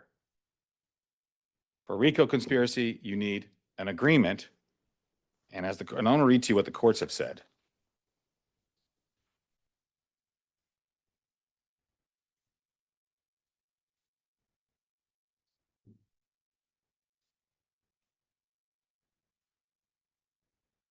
An agreement can be shown in either of two ways. By showing an agreement on the overall objective. That is, I believe their overall objective is to overturn the election, even though Georgia only has 16 electoral votes. So I'm not sure what they'd be overturning. But it can be shown in one of two ways: by showing an agreement on an overall objective, or by showing that a defendant agreed personally to commit two predicate acts and therefore to participate in a single objective conspiracy. So that's why those two predicate acts are located in count one. They have to have them because they have no other agreement. They have no other way to show agreement. The agreement is the precondition. It's the condition preceding to one of those two ways. I don't understand the argument about Salinas, because that's not my argument. Salinas was decided in 1997. There's hundreds of cases which say what I just told you, and I can enumerate them if you'd like. But it's not about overt acts. Overt acts are innocuous in one sense. We look for those things to show a furtherance of the objective, going to the objective, not the agreement itself. Mr. Floyd is trying to use those to show an agreement. And I suppose in some sense I can't discount that you could look for an overt act and there could be an inference that it showed an agreement. But if we stick to the rule and we look at the facts here in this case, in this indictment, there is no agreement. There's just phone calls, and phone calls there, and they're talking to Ms. Freeman. I suppose at base it could be an agreement to talk to Ms. Freeman. But then we get back to my question where I heard the words challenge accepted, and what did we hear for a false statement? Nothing, because they don't have it.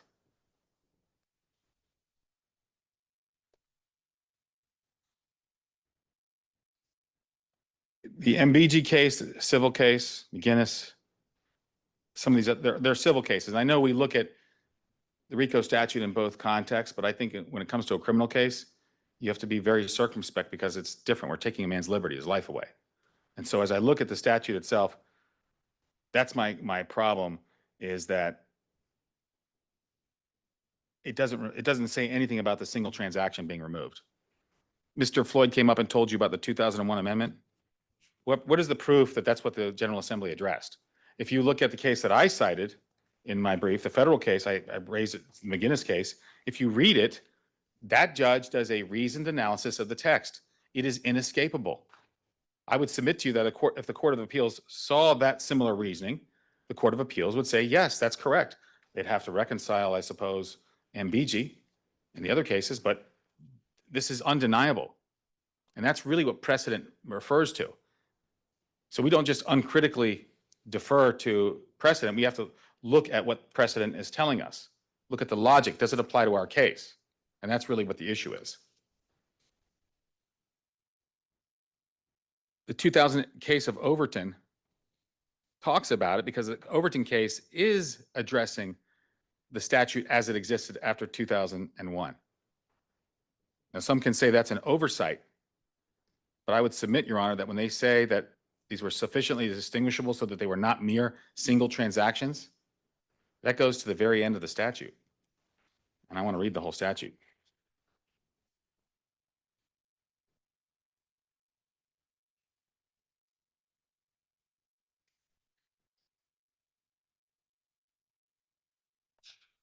The statute tells us or commands that a definition for a pattern of racketeering of activity means engaging in at least 2 acts of racketeering activity in furtherance of one or more incidents, schemes, or transactions that have the same or similar intents, results, accomplices, victims, or methods of commissions, or otherwise are interrelated by distinguishing characteristics and are not isolated incidents.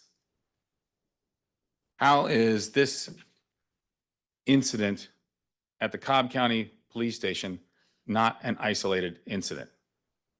There is no other method or commission in the indictment that shows anything remotely similar. Now, in the beginning of the discussion, I held up my pad with 2 circles on it, or 2 little dots. And I asked the court, does that equal a pattern? And I could do the same thing. We could do it all over. You've done this in school when we were kids.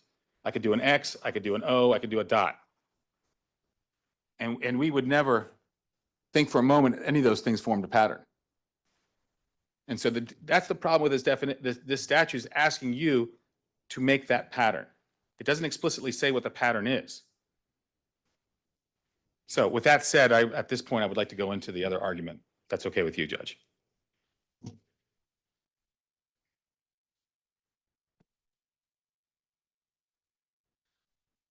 Mr. Floyd wrote, and I appreciate his work, so what he wrote, and I hate to tell you, Mr. Floyd, I was not a lawyer yet when you wrote your first book. Thanks for that.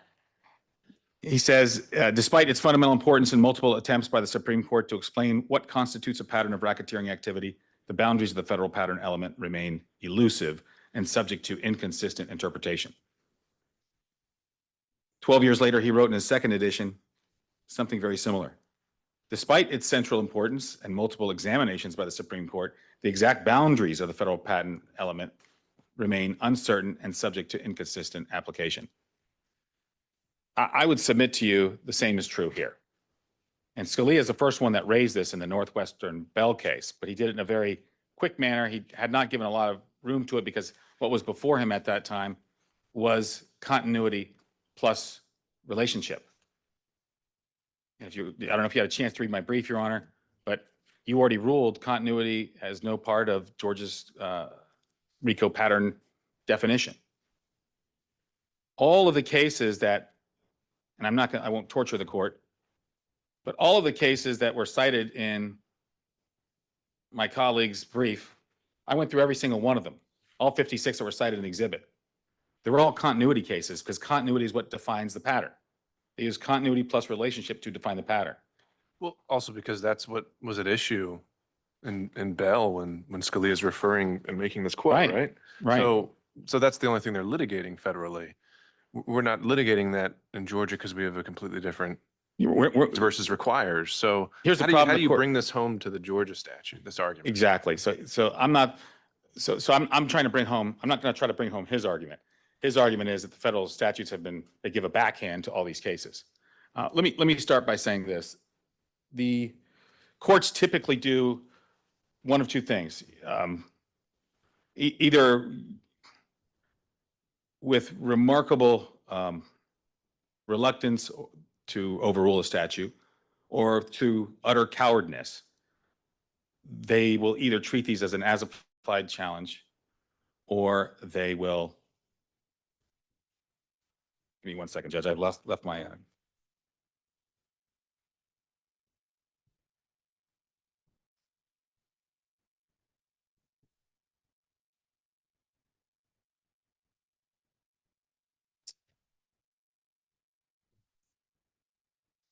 They treat these as an as-applied challenge or an uncritical reliance on precedent, without even looking at precedents. A lot of the cases that my colleague cites, they're footnotes. So-and-so raises an objection. This has been ruled upon. We're not going to, we're not even going to pay attention to it, and they slap it down. Or they focus on due process issues of the predicate offenses, and they find that the predicate offenses are unconstitutional. I think it's high time that a court actually give the words context and meaning. The RICO statute was intentionally written abstractly because the notion is that the common man thinks that way. Well, if you tell the common man to go get pizza, he'll go get a pizza.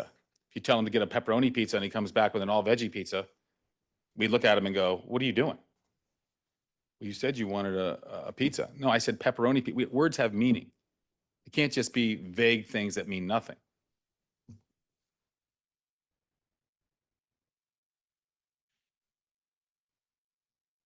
The state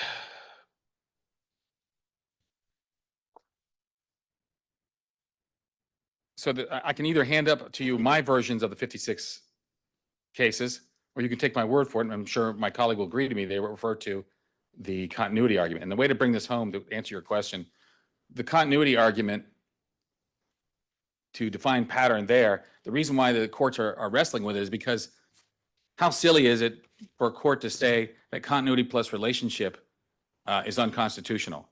It's a Supreme Court judicial test. So they were stuck. They bound themselves into a corner in the federal sphere. But Scalia noted, to him, that phrase was about as helpful as the phrase, life is a fountain. And I agree with him. And he then looked at the text and briefly paused and noted he couldn't believe somebody hadn't attacked the text yet. And yes, what happened after Northwest Bell? There was a smattering of cases that attempted to attack the text, and no one wanted to bite on it. That doesn't mean that we shouldn't look at it. I mean, slavery was around for hundreds of years. It was wrong the first day it was made a law. It was wrong the last day that was overruled. This is a case that I would submit to Your Honor if you look at the actual words, and I'd like to turn to that first of the statute. And we start with the very first phrase, engaging in at least 2 acts. This was the one that Scalia talked about, where he said, what does that mean? It tells us what is needed, but not what is sufficient. And when I drew those 2 dots on the page to show you, even you would concede that's not a pattern. Now, I could draw 2 dots, draw another 2 dots, and draw another 2 dots, and maybe that would create a pattern. I could do a series of numbers, 1, 3, 5, put a space, add the number 9. Well, You'd fill that in as a pattern. You're making the Bell argument, I think, exactly as articulated. And I can understand the point that we shouldn't blindly defer to precedent. Sometimes things need to be reconsidered. I'm just not so sure this is the court that has the ability to do that. Vagueness has been addressed before with its exact same language. No, Your Honor. Vagueness has never been, there's no case, not a single case that has addressed this argument. Not one single case. The argument just The more text. about what a pattern of racketeering means. What That's the vagueness. What this text means. There is not a single case that does a textual analysis of what this statute means. Okay, now There are courts- that's a distinction. They may not have done it well or done it as in depth as you'd like, but to say that no case has ever addressed vagueness of this exact language in Georgia, isn't that a bit accurate? Objectively, no case, not the way I would like it, but objectively, no case has done any kind of textual analysis on the statute. There is a But conclusory, they've issued a ruling, a conclusion. absolutely, I'll concede that. Okay. And there, but there are not that many. even if there's just one, what am I supposed to do with that? According to the code. I have to follow that. You have to follow the precedent if it matches this case. If it matches this, I would submit to you those facts are much different than these facts here.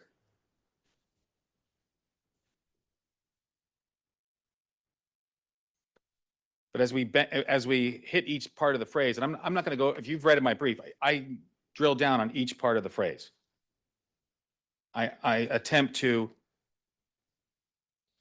extrapolate on every part of the RICO statute because it's not possible to know what it means. Indeed, we alluded to one earlier when we said engaging in at least 2 acts of racketeering activity in furtherance of 1 or more incidents, schemes, or transactions. 1 or more. And then the end of the statute says what? As long as it's not an isolated transaction. Well, wait a minute. Isn't that confusing here? 1 or more? Isn't one transaction by definition an isolated transaction? I would submit to you that the reading here is not easy.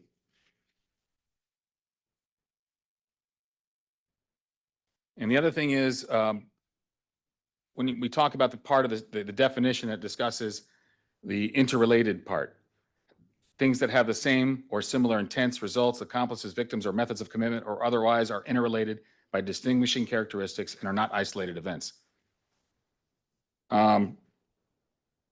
This is ambiguous and vague for any number of reasons, but what interrelated or methods of commission or otherwise?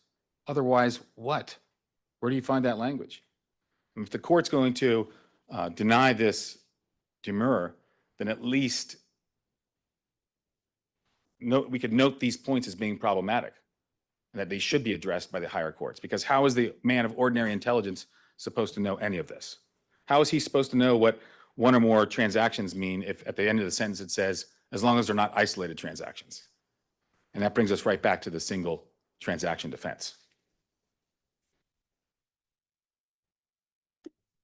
So my argument is that the statute is vague, it's ambiguous, that it doesn't afford the common man of common ordinary intelligence the ability to understand the charge, which is why I ended up with the quote about Caligula when he created his laws, and there was like such a clamor for them.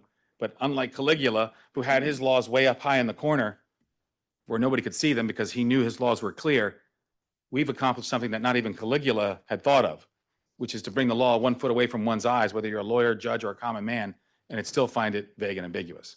And so with that, I will reserve my time for rebuttal. Thank you, sir.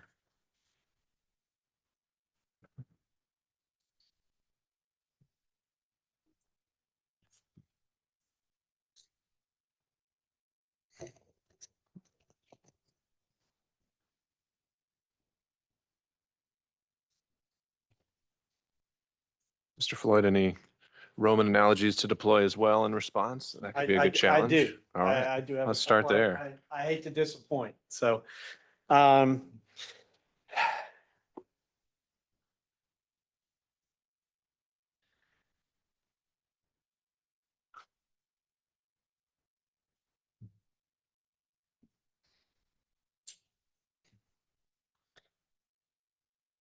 since you asked, and this will be brief and hopefully not too terribly painful. The actual statement in the brief was that what the General Assembly has done would make Caligula blush. I have to disagree because they cite Suetonius, and one thing Suetonius makes it clear is there's nothing that can make Caligula blush. On top of that, neither Suetonius has never been cited by any Georgia court, and Caligula has never been referred to by any Georgia court. So I think we can set that aside. And just to close out the Romans, this is a lot more like Justinian. The code is out there. It's written down and anybody can look at it. So moving on to this millennium, the brief starts out by by quoting, well, me. I'm not sure I want to be in the same company as Caligula, but we're at different ends of the brief, so I won't take offense. Nothing in the language that's cited from either edition of my book suggests that I think the federal RICO pattern definition is unconstitutional or the Georgia RICO pattern definition is unconstitutional. And it is a well-established fact that the fact that courts disagree about how to interpret a statute does not make it unconstitutionally vague. Courts disagree about the application of statutes all the time in specific cases, and that is simply not an argument that supports it. Neither is an abstract, hypothetically driven argument. You heard a passing reference to as-applied analysis. That's what applies here. And that's something that's important to keep in mind. Again, I think the argument ignores a number of binding Georgia cases, and I've mentioned them before, so I'm not going to belabor them. But Pasha, Fallaci, and Fallaci citing Salinas all make it clear that the argument that Mr. Floyd keeps going back to, whether directly acknowledged or not, is that this case hinges on the states proving he individually engaged in a pattern of racketeering activity as a prerequisite to liability, and that's just dead wrong. And there's no dancing past that. The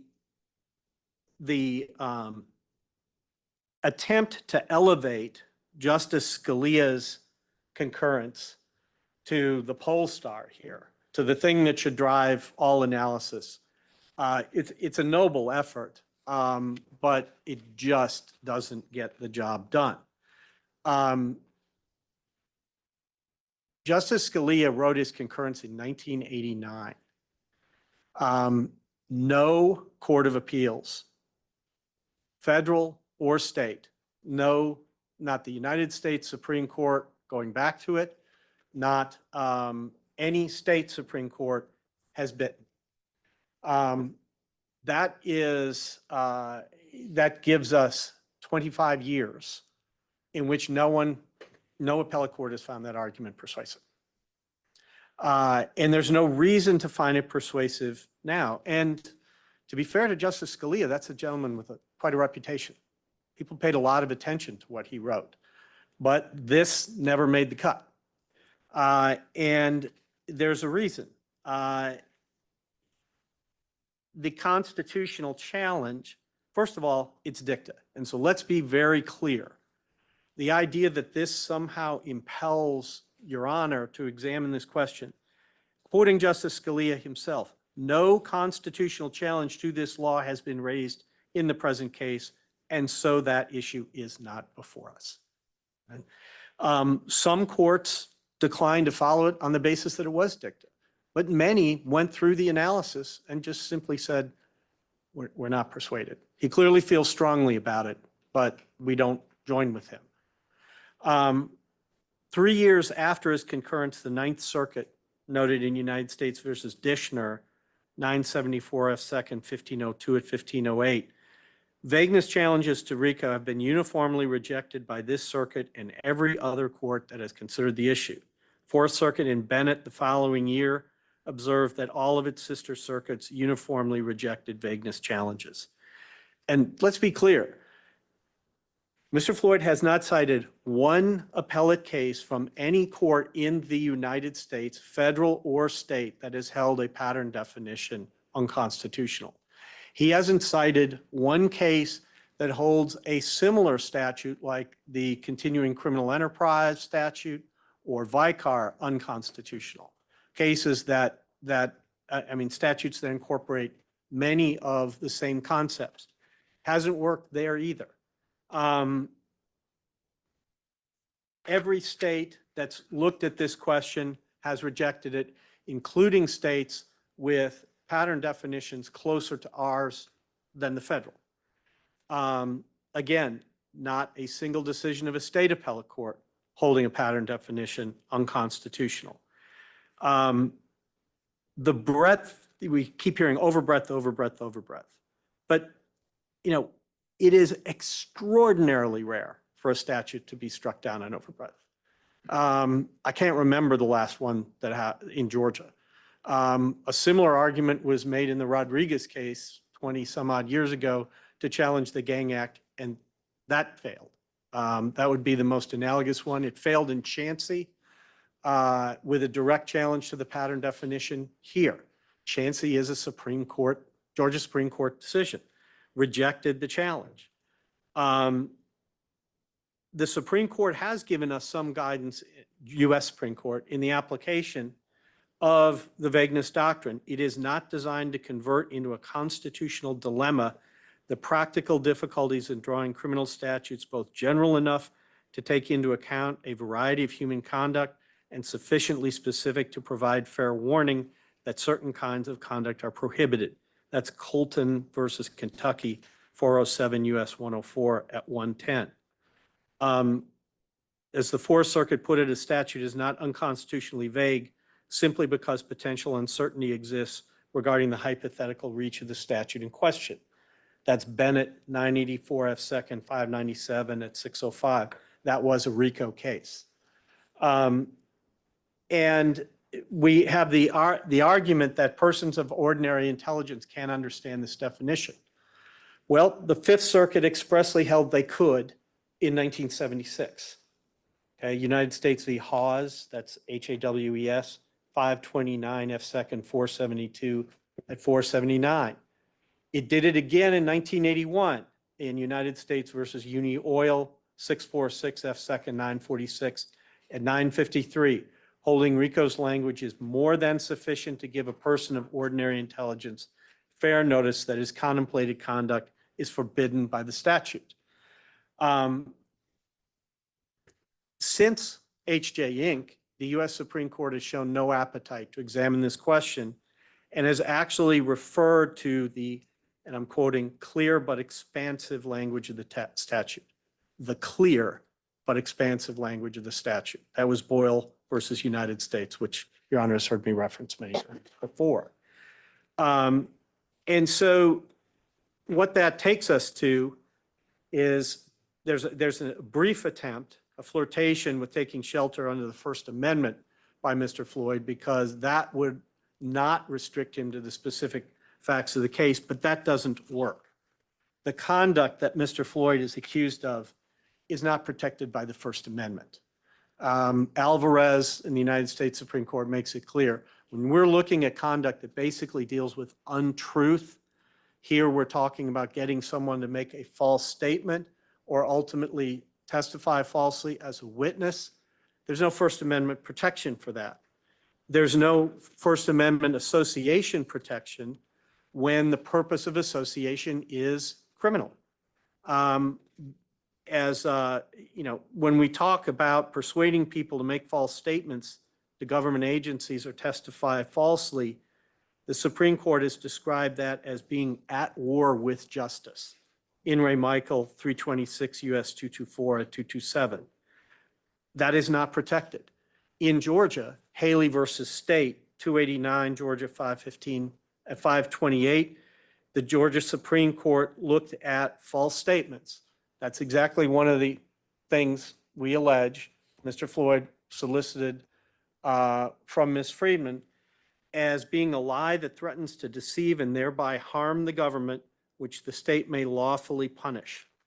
So the First Amendment doesn't give him shelter. We are talking about circumstances that relate to government functions, not just speaking in the park, giving an interview, or having a podcast.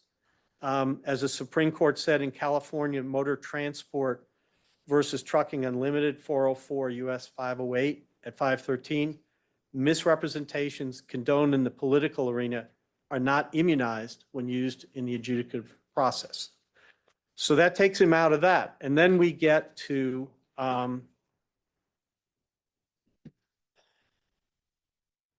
so then the question is this statute vague as to Mr. Floyd's alleged conduct? Because that's really the question for any overbreadth analysis that could be applicable to him. So the breakdown, as I understand it, from the brief and today is that the idea of reference to the first clause in 16-14-3 4A, engaging in at least 2 acts of racketeering activity. As Your Honor recalled, the distinction between the federal statute requires and Georgia means, and what the Georgia courts have done with that. The idea is, as I understand it, that by saying at least 2 acts introduces ambiguity. The problem is that ignores the binding case of Dorsey versus State, which expressly holds that 2 related acts are sufficient. That removes any ambiguity. And of course, Dorsey is binding. So it's not a question anymore. We look at the text, but we also look at the text as interpreted and applied by the appellate courts of Georgia. Secondly, furtherance of 1 or more incidents, schemes, or transactions. That's asserted to be vague, except Mbigi takes that away and says 1 is sufficient. More simply means there's more. There's more evidence. But it's not like there's a big question about whether it's 1 or something else, because in both the first clause, I said Chancey, I meant Dorsey, excuse me. And in the second clause, Mbigi tell us 1 is enough. There's nothing to worry about there. Okay. Then we move into the relatedness definition, right? And Justice Scalia wasn't happy about that in his concurrence in H.J. Inc. because it was actually not in the text of the federal statute. It was imported from another part of the Organized Crime Control Act of 1970, and he didn't like that. That was his first complaint about it. And secondly, he said he didn't know what it meant. Well, he said what he said. Nobody else has ever said that.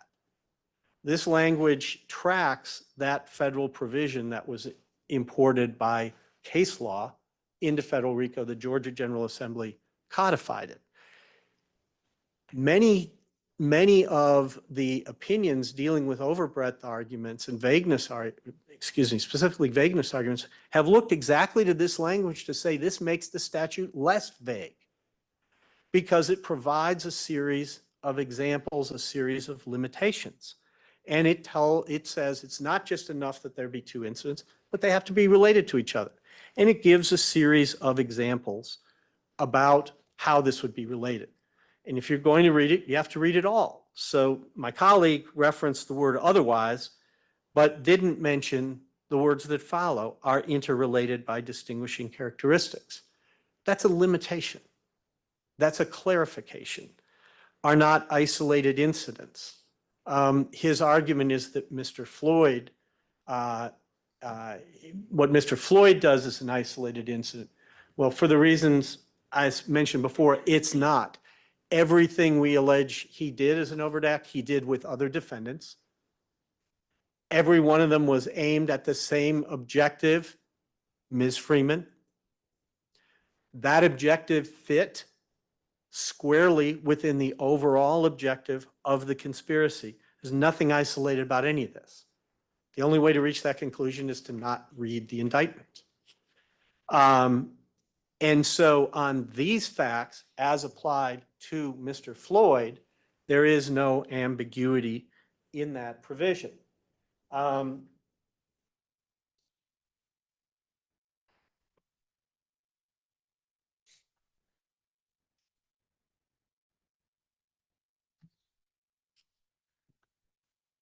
We've already covered the single transaction arguments, but I won't repeat that for Your Honor.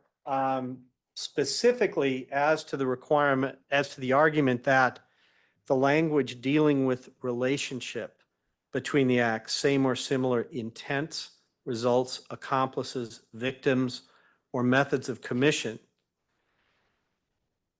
Courts have looked at that again as clarifying.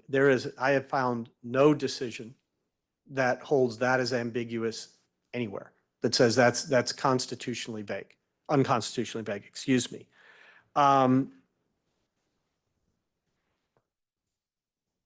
And there is no case reported in Georgia in which either of our appellate courts have expressed any confusion over the meaning of that provision. have expressed any doubt over whether it is vague or overbroad. They have applied it without difficulty since that clause was first enacted, and it has, to my recollection, it has not changed, or at least has not changed materially since it was enacted in 1980. And so the Georgia provision is not vaguer. The federal provision isn't vague, and the Georgia provision is not vaguer than the federal provision. The invitation to you is simply to ignore the decision in Chancey upholding constitutionality, to ignore Mbigi, to ignore Dorsey, and to ignore a host of other cases in Georgia, to transform a conspiracy charge into a substantive charge so that the defendant can attack it as being inadequate, which is just, frankly, just a ruse. The idea is to attack the charge we didn't make by trying to make it into something else. That doesn't work. I'm happy to answer any questions, but otherwise, I think that gets it. Thank you, Mr. Floyd. Thank you, sir. Mr. Kachura.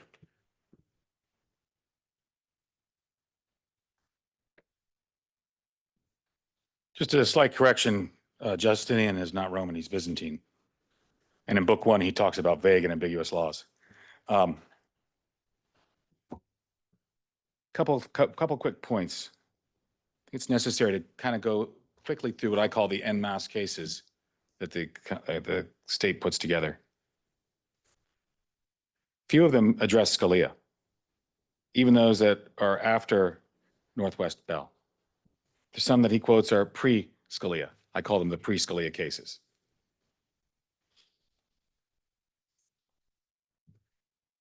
A lot of them have zero, if you look at them, there's zero textual analysis. These courts are inundated with the creation of federal crimes, and they're inundated, so I guess they're not spending the time to do the textual analysis. But a lot of them have nothing to do with the argument that I've asked this court to address. So for instance, the First Circuit rejection of vagueness challenge to continuity plus relationship test. A loser. Why? They're not going to address the court's own balancing test as being vague, constitutionally unvague. Wouldn't make any sense. But that was the First Circuit. There was 2 citations to the rejection of the continuity plus relationship test. 2 rejections of the challenge to that test. The Second Circuit, excuse me, I was a faux pas. The Second Circuit, the rejection of vagueness because the defendant had sufficient notice. Another case, rejecting the quote unquote assertion that RICO pattern and enterprise are vague. Mentions Scalia, zero textual analysis. Another case in the Second Circuit, I'm going down all the cases, and I can hand you. You referenced this and you explored this in your briefing that was on this issue, right? I did not show you, I went through every single case that he. So you've asked, well, how about we do it this way? You've asked for the opportunity to submit some Post supplemental hearing. briefing? Correct, I'll Why do not that. attach that as an exhibit? And I'd rather do that than sit here and All right. expound on all this stuff. Okay. But essentially, all the cases they do, like I told you from the very beginning, it gets rather aggravating because you read the opinions of men wondering what are they saying, and only to find out that they've either turned the vagueness challenge into an as-applied challenge. And don't get me wrong, I'd be grateful for a ruling on an as-applied challenge from this court in my favor. Or they rule that uncritically they rely on precedent without even looking to do any sort of analysis, or they focus on the due process issues of the predicate offenses.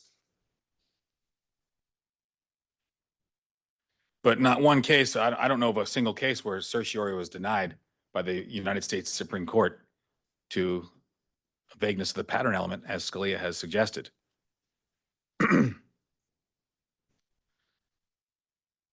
Another thing to consider is this, you can cite case after case after case, but judges do different things.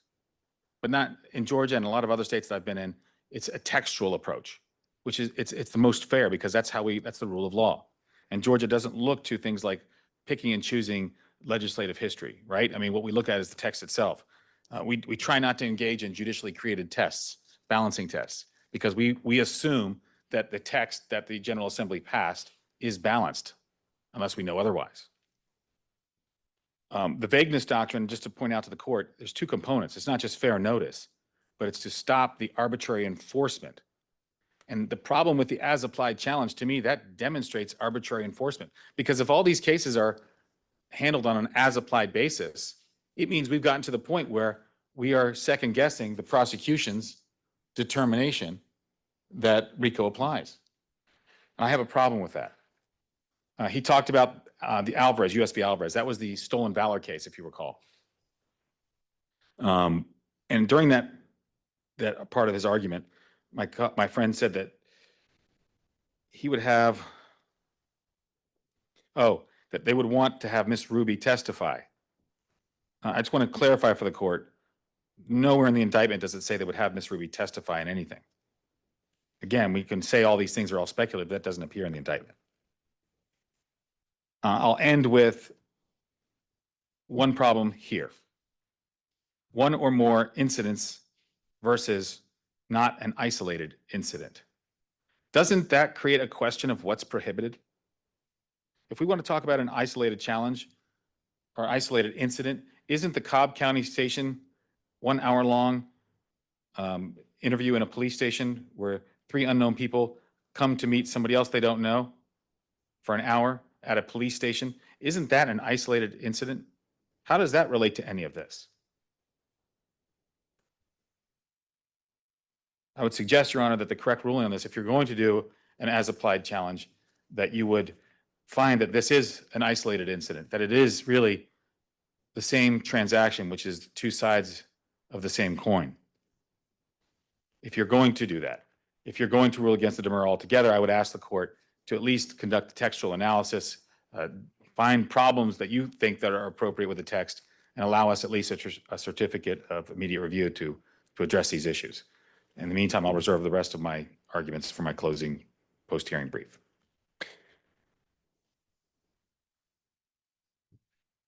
All right, and Mr. Chair, to that end, what, when would you like to have that submitted by?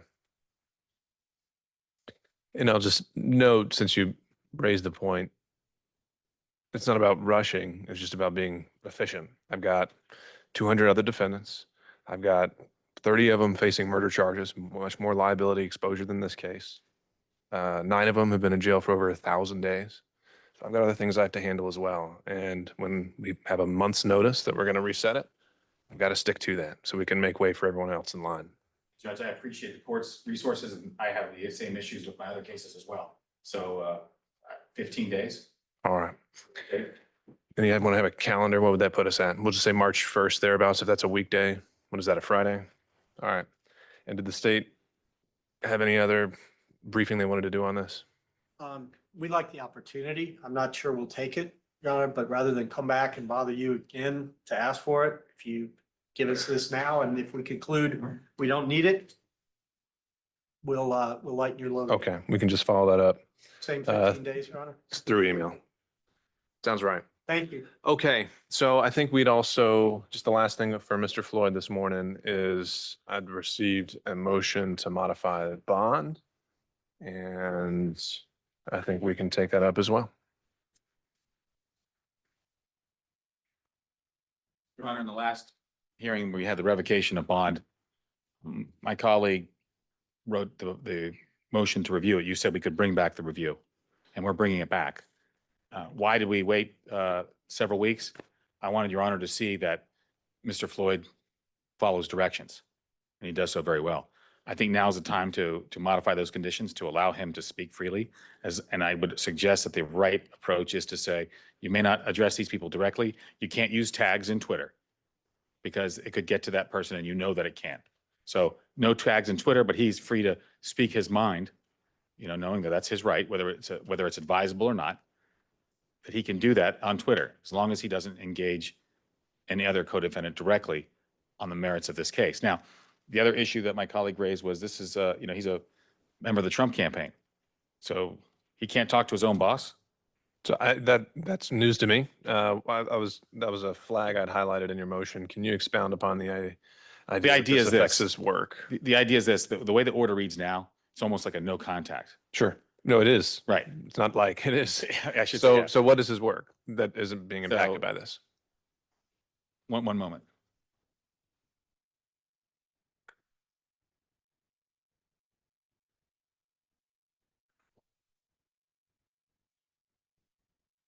He was reminding me of a conversation we had where he engages with senior advisors, but right now he's been cut off because he can't talk to the senior advisors because he can't get a message to Mr. Trump, or he can't talk to Mr.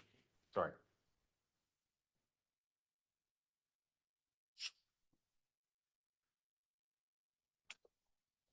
Right. And Georgia, Mr. Floyd was telling me that Georgia has the highest percentage of African Americans, and that is his role is that community.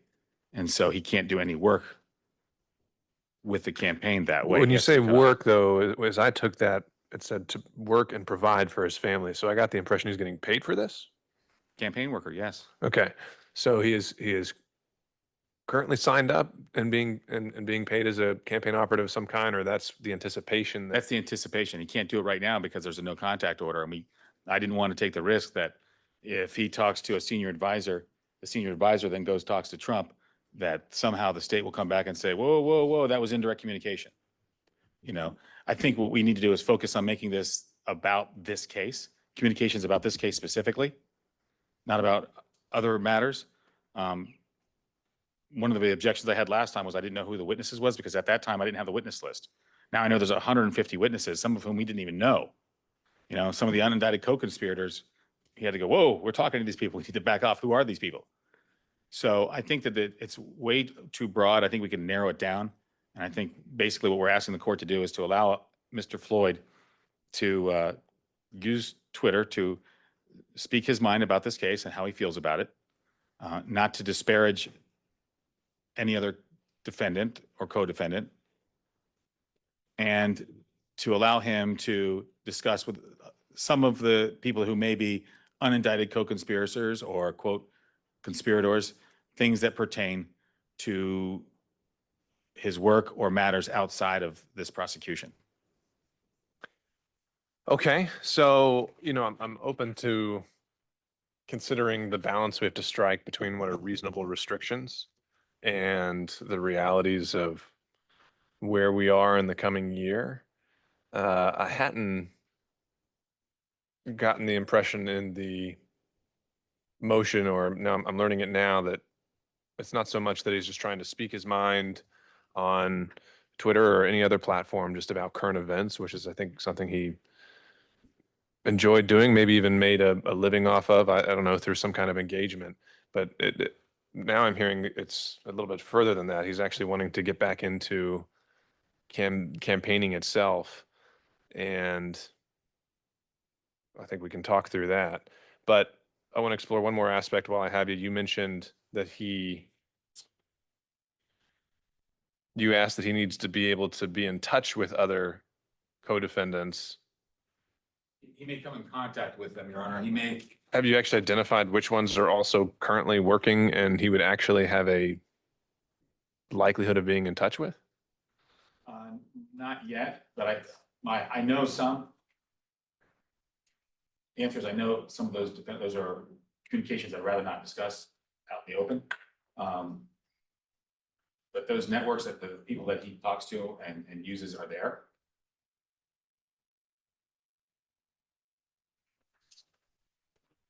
Okay. Does Mr. Floyd have any other source of income?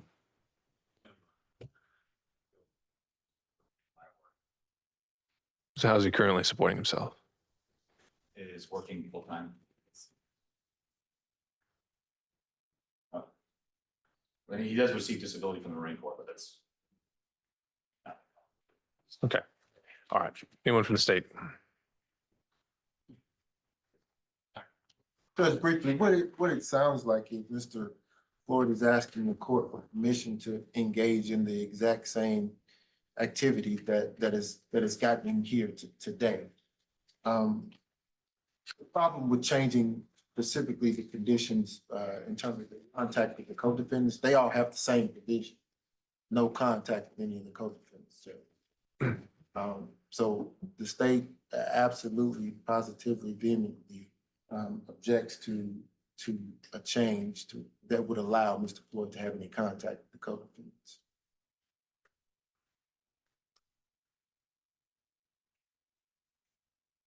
Yeah, Mr. Kucherov, I don't think you're going to get me to cross that bridge of just opening it back up to any currently indicted co-defendant.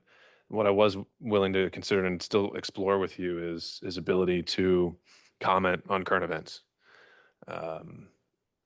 And so, Because we're not asking permission to engage in the exact same activity that he was before. That's not what we're asking to do. sure, that's not what I said, right? Yeah, that's not what you said. Okay. But so I, when we talk about paragraph 5, no contact with any co-defendants, witness, or any person specifically named. First of all, I think you have a valid concern of, well, how do we make it explicitly clear of what is a witness in this case? So the Gabriel Sterling, I had no idea he was a witness here. I'm running with you here. And so to provide fair notice of what could be a violation, I think we need to make that somewhat explicit. I don't know if that needs to be attached as an exhibit. Again, this was one that was presented to me as a joint order. I'm trying to clarify and make sure that if this comes back to another revocation hearing, it's explicitly clear what was prohibited. So have you been provided with a witness list of some kind in this case? The last witness list we've received was about a month after the revocation hearing, I believe, in discovery. Okay.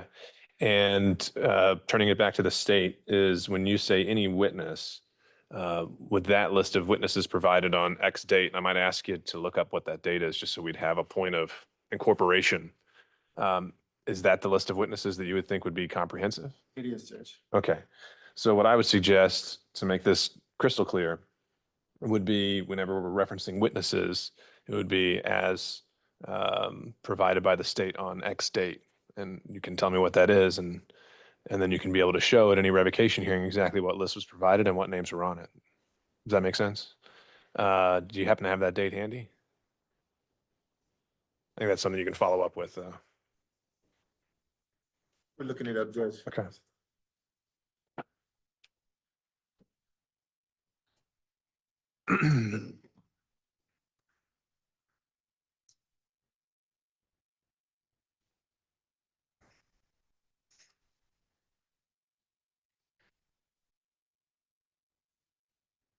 I think my client's adamant that co-defendants could talk, they just couldn't talk about the facts of this case. I think the intent is that they don't collude. That is the ultimate I- purpose behind a bond condition. The fact that it goes much further is recognizing the practical realities of policing that. So in practical realities, to be real world practical solution, if we have a need, we can come back and address it with the court at that time.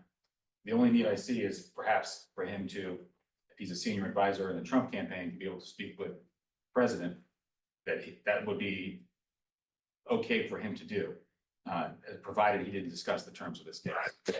Well, and the fact that no one's going to be privy to that conversation and there's really no method of oversight, I don't think that's something we're going to be able to allow.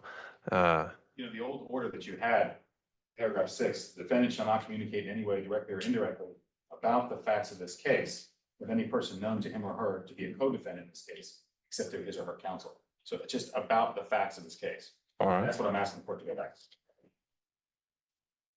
Mr. Wade, any response to that? The original consent bond presented by the state in defense for, I think it had similar language for each defendant. Did it not tie it to the facts of the case? So that was one of the reasons why the court instructed the parties to come together to sort of clarify that old order, Judge. There's no practical way of monitoring that. He has a private Twitter. He has the opportunity to block whomever he chooses. There's no way that we could monitor those things, which is why we came together collectively and changed that. So all the other defendants can do it, but he can't. Well, all the other defendants haven't towed the line and had to be here for a revocation hearing. I think we can distinguish between the conduct of them. I could go and show disparate treatment, what all the other folks have said, but the real issue is, what I think the court took objection to in the revocation hearing was his use of tags in the tweets. If that's the case, we can police that all day long. They'll know whether he's used a tag or not. Right. They want to muzzle him, they don't want him to speak about the case.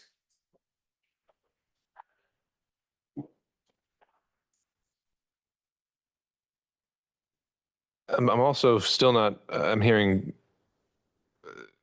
I'm not really hearing anything definite about why this is such a compelling need at this point. It's possible he may need to speak to co-defendants. He may have a role in the campaign. I'm not really hearing exactly with definiteness what's going on here. He can't pursue his chosen profession.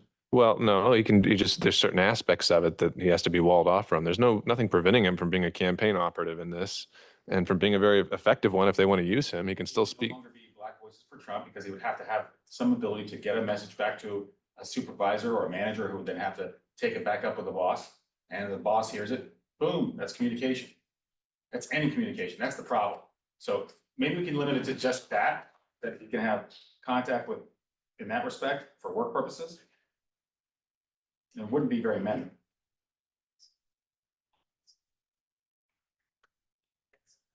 Yeah, basically an incidental contact. And then the ability for him to get back on his social media. This also impacts his ability to raise money because the court essentially silenced him and he obeyed the court's order. I think enough time has passed where the court can see there hasn't been a single incident raised by the state. So there's no cause not to do this. In fact, Judge, he lives out of state.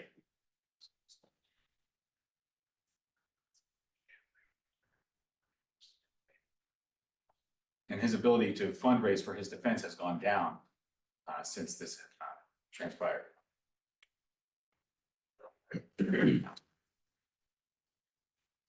Okay. Anything else you want me to know, Mr. Kuchera, before I'll take it under advisement, take a closer look, just to exactly why and what he needs to be doing or wants to be doing in the months ahead. At a bare minimum, Judge, he needs to be able to talk about the case on his social media.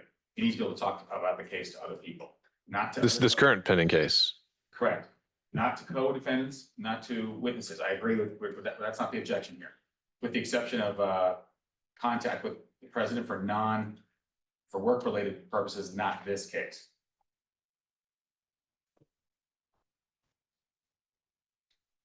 All right, Mr. Wade, last words. We submitted, Judge. I think the court gets the idea. All right, well, I'll have something together and I'll say that as I indicated at the hearing, it did give me some pause that as worded, and now it's, I think, even more potentially clear that Mr. Floyd's ability to even comment on the 2024 election is essentially prohibited by this bond order, and I don't see that as a necessary restriction to bond in this case. So at a minimum, I was willing to modify that. I do not believe direct contact is going to be impacted, but perhaps there can be some limitations on indirect contact that does not concern the case whatsoever. But I will work on that language. All other provisions, none having been challenged, would remain in place. So this, I think I was provided to me in a PDF form. I think it was prepared by the state. If y'all happen to have it in a Word document, if you could send that over to me. Okay, anything else concerning Mr. Floyd that we should take up this morning? Let me start with the state. Not for the state. Okay, Mr. Kuchera. All right, thank you all. Thank you. Let's go off the record just for a moment. I think we counsel for Mr. Meadows, right? We didn't have it scheduled till 1, but I didn't think this was going to take more than a couple minutes. If you just want to go ahead, the state can stick around. We can knock that out.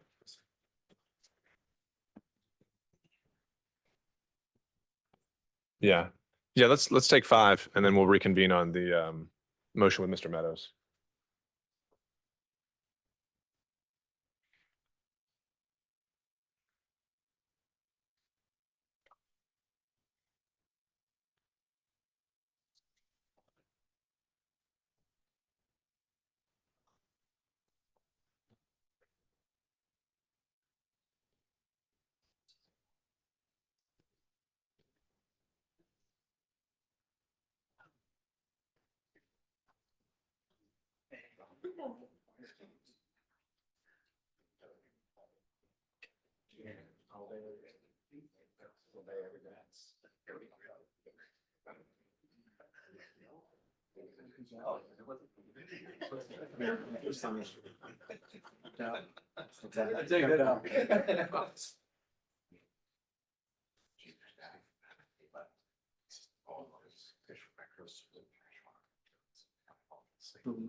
Visiting. Just then he thought he was. He was sure he was. He thought he was the big Roman. Easter. Sign. Had trouble staying away for that one. So. I heard right, there's a lot of cost hearing on it. There's no. Yeah, Just just 5 minutes. Oh, okay. Yeah. Because Gentlemen, when you you said it was just gonna take a couple Okay. months. It's funny you should say. Judge, Yeah. can. Are you all doing daily? I know Fox is here on Wednesday. You could switch out. It's supposed to be a dedicated source, but sometimes they just switch it up. So I had to switch it up today. Gotcha. Yeah, I know. For still photography, it is the same, but we use computers, so I didn't know if all the days or if y'all also had a week. No, we usually, I couldn't tell her hell. That's Today, okay. quite frankly, like, it was just sort of like, hey, I'm like, what? Yeah. It's all good. We should got it. Just try to get it. Yeah. It's good. Oh, so it was. I mean, like, You it weren't was like, slated like, for the like, day. Okay. I see. like 8:45 p.m. Yeah.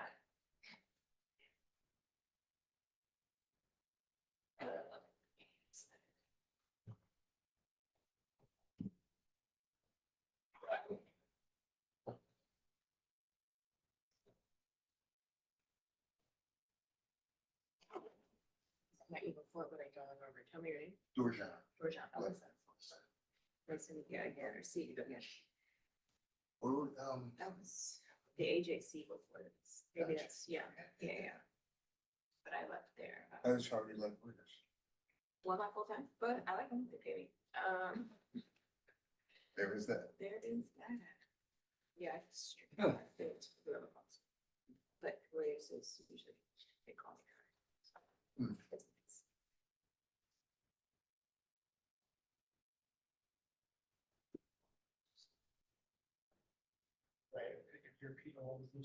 Was it like that? Hey, please don't feel this thing. Oh. This is the church. No, so I didn't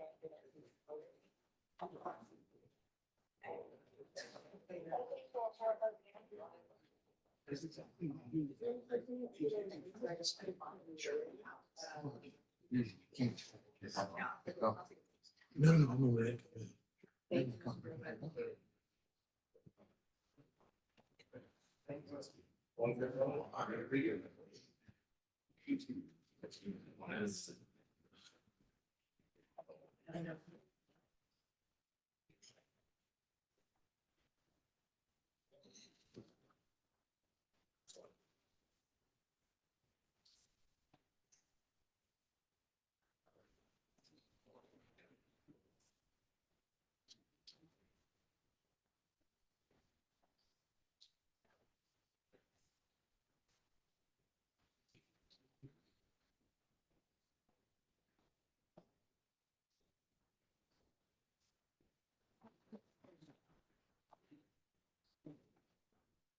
Judge, this is, just for the record, this is not. Well, we're not on the record yet. Oh, I'm sorry. But if you just, as a matter of housekeeping, we're talking about the motion for production of documents for Meadows.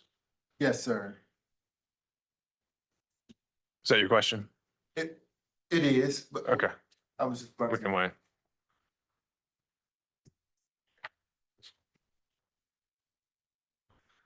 Good to go. Okay, we're back on the record, 23 SC 188947. This is going to be State versus Mark Meadows. Defense counsel, if you could identify yourself for the record, and if your client has waived his presence. All right, thank you, Mr. Durham. So we are here. I scheduled this.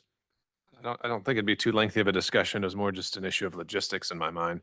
But we have a motion filed, I believe it was February 5th, for a court order for production of documents.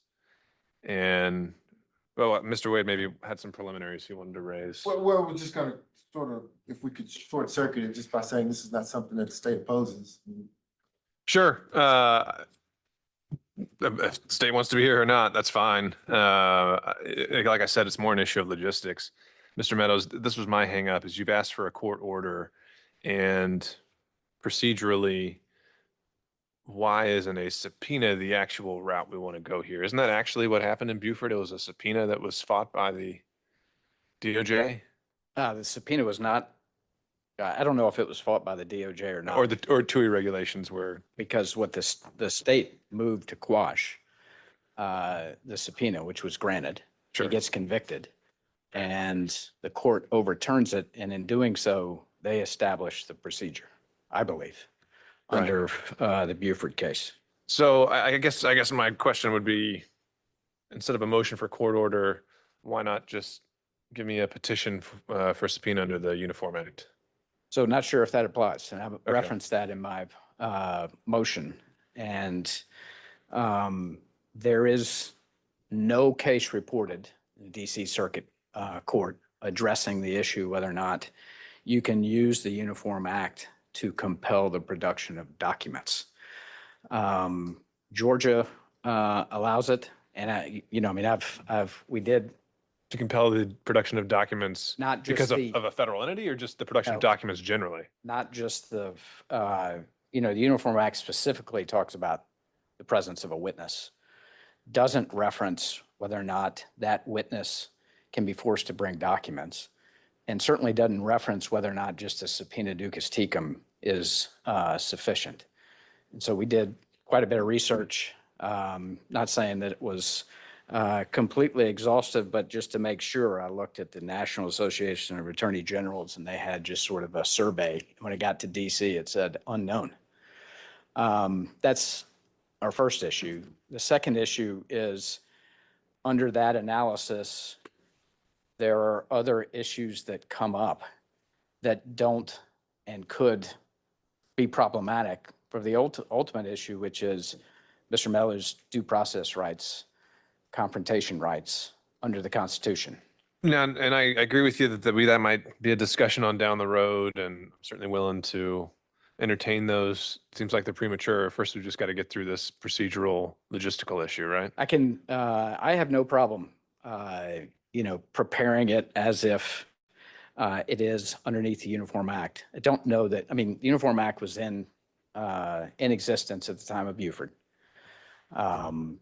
And there was an issue with regards to, they, I believe, attempted to serve a subpoena on a DEA agent in Georgia. And one of the objections from the Department of Justice, I guess via the district attorney's office that was objecting to the subpoena, was even if you didn't follow TUI, the person that you subpoenaed doesn't have those records. And the Georgia Court of Appeals said, don't really want to hear it. The proper procedure is, and the court can get involved, and that was the suggestion in Beaufort. The proper procedure is the court issues an order to the Department of Justice, to the National Archives, and then if there is an objection at a proper forum on behalf of the National Archives or the Department of Justice, then that can be litigated. But having said that, Your Honor, we can follow the Uniform Act. I just don't know that it applies. And I also don't think, I also think that there are other sort of procedural hurdles within the Uniform Act that may be an issue addressed that don't necessarily relate to my client's due process rights. Sure. But again, And I I'm- see the point you make in Buford. It says the court should order its disclosure, that's right. but I think it says that's conditioned on if the Attorney General refuses. Right, but the Right. first step was this sort of, I mean, the Court of Appeals in the paragraph before Yeah. talks about the court, not the defendant, asking the Attorney General to hand it over. And if they say no, then then the court shall order.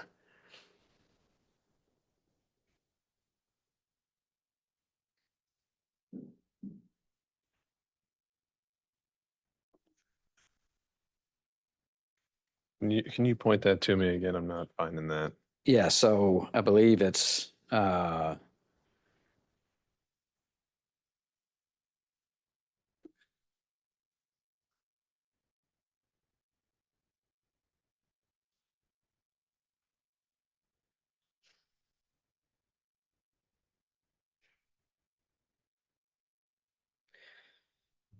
about halfway down on page 138 of 282 Southeastern Second, 134. The appropriate and dignified approach would be to move the Attorney General. Yeah. Yeah. I mean, it just raises more questions than answers to It me. does. It's how do I serve an order upon the Attorney General? Is the Fulton County Sheriff supposed to go do that for me? And how do you effectuate service on the Attorney General's? I mean, none of that is specified in code like subpoenas are in the Uniform Act. Right. Um, You know, there's in multiple ways. what about cases. what about serving the Northern District if it's or some other district? Would that be considered serving main justice? I would anticipate that they would object to that, but I mean, that is one way. Also, National Archives has an office in Georgia. Okay. That wouldn't prevent the court from issuing an order and serving upon the U.S. Attorney as well as the National Archives. But I would suggest that a courtesy copy also be provided to Sure. to Main Justice as well as the National Archives in D.C. But, Your Honor, if you want us to follow the Uniform Act to start off with, I'm happy to do it. I mean, I would assume that we would, similar to what has been filed in the past, I saw some of the certifications that were made and the orders that you've provided. I would assume that you would sign that certification. We would then take it to the district, the district court state side of DC, and then they would have a materiality hearing, which doesn't just include materiality. It's going to include, do we even have under the Uniform Act the ability to make an executive department produce documents without a witness down in Georgia? That's the issue. Do you anticipate those same concerns with the archives? Or is that just more of a ministerial? Oh, I think the Department of Justice is probably going to represent the Okay. National Archives, and I would imagine they're going to have similar. I would imagine the National Archives is going to go, I mean, not all of this stuff has been indexed. I mean, what are we supposed to do? The response to that is going to be, well, apparently didn't have a problem handing it over to the special counsel. Sure. Okay. Well, obviously state's not opposing or taking any kind of position on this, but any enlightenment to offer from the state? I know that there have been several instances of the Uniform Act used throughout the history of this case. Were any of those used to compel the production of documents?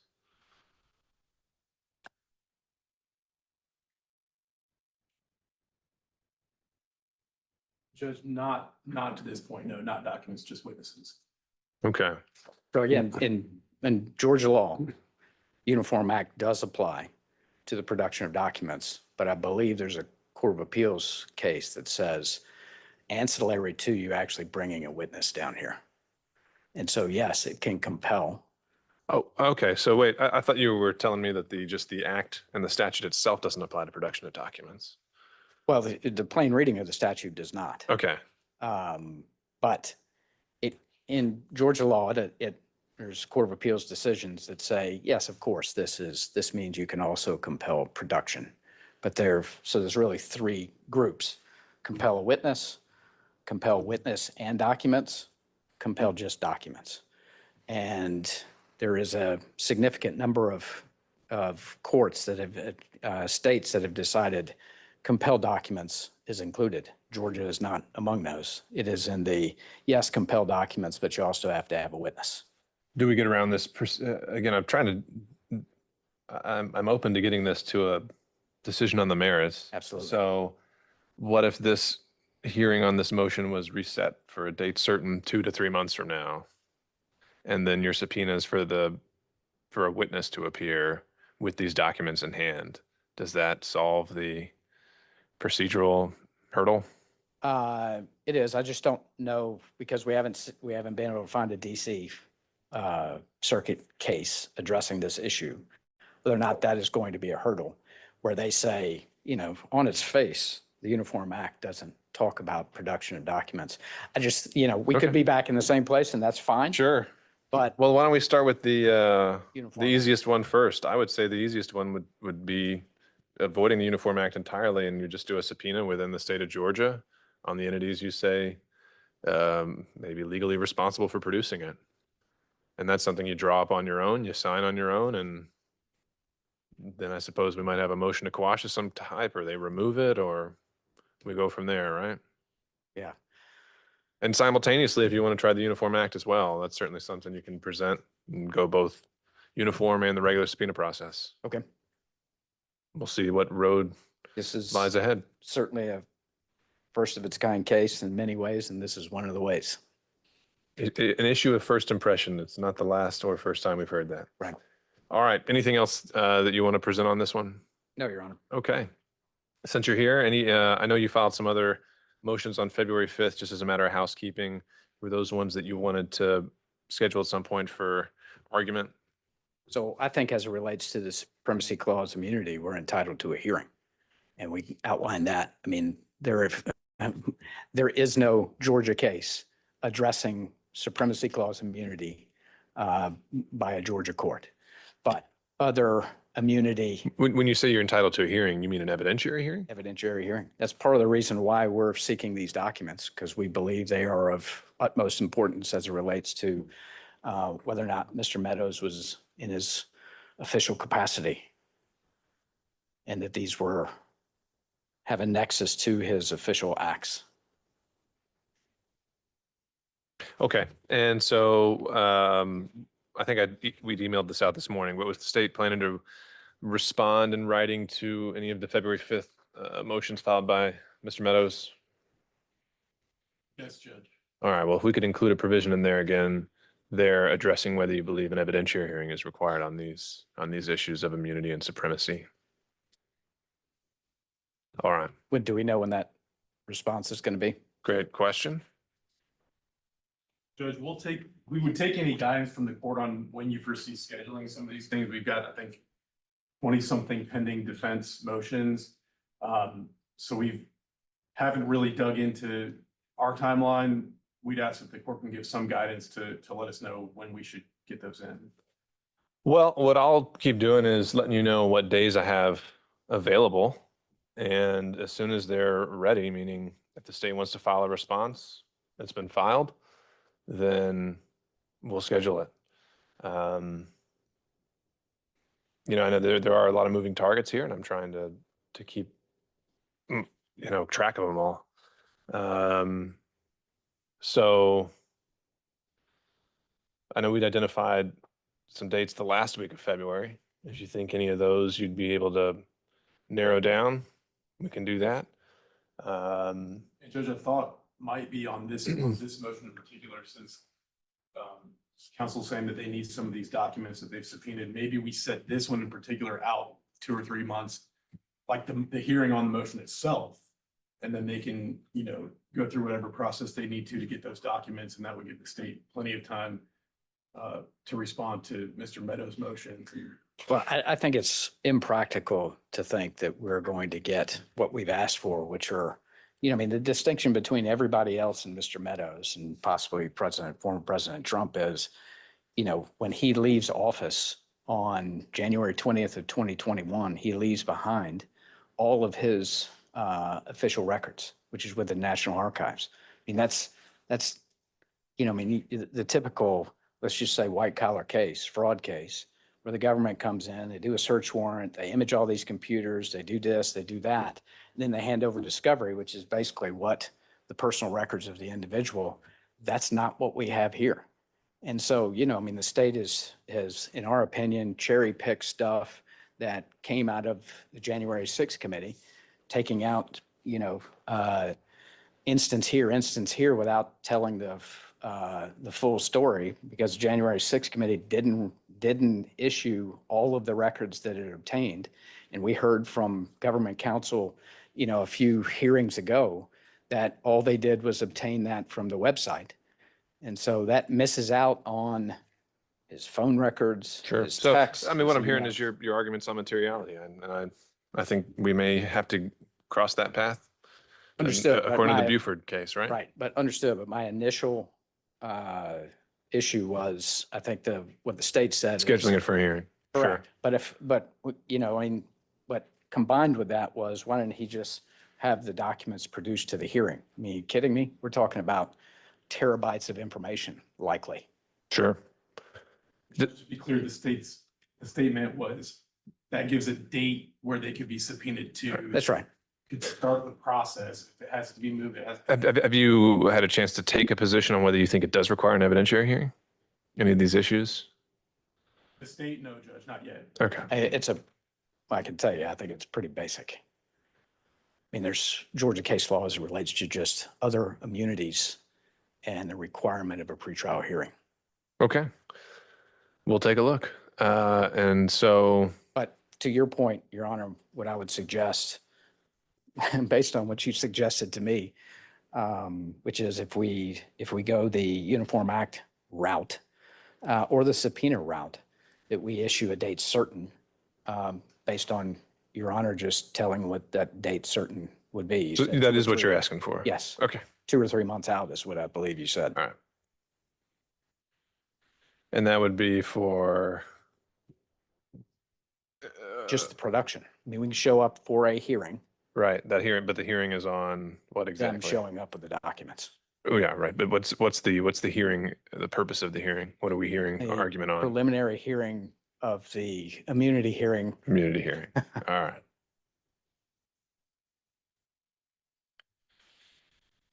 And Judge, you've mentioned the materiality issue. We felt it was narrowly tailored. I would understand that somebody could disagree, but I'm happy to discuss any of those requests as well. But I mean, It sounds like that's what you would put in an outline in your Uniform Act petition. Yep. And the state is not opposed, so I'll read that. And if it looks in order, I'll sign it. do you have a time that you want us to submit that? How much time do you need? A couple of weeks? All right, let's, so we'll say, what is a couple of weeks? What's 2 weeks from today? Again, I don't have my calendar present. Flying blind. I'm usually a day off, so I'm not really sure. 27th. 27th. Okay. So I'll keep an eye out for that on the 27th. Thanks, Judge. Thank you, sir. Okay, I think we need to take a break and maybe back around like 1:15 for the last thing we had calendared for today. Thank you all. Off the record.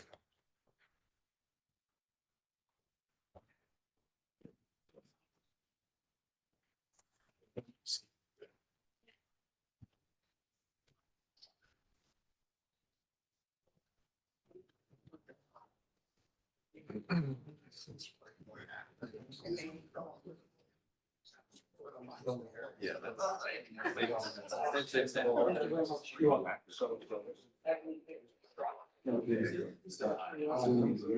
Cross country, there's like whole. It's also food trucks. Oh, yeah.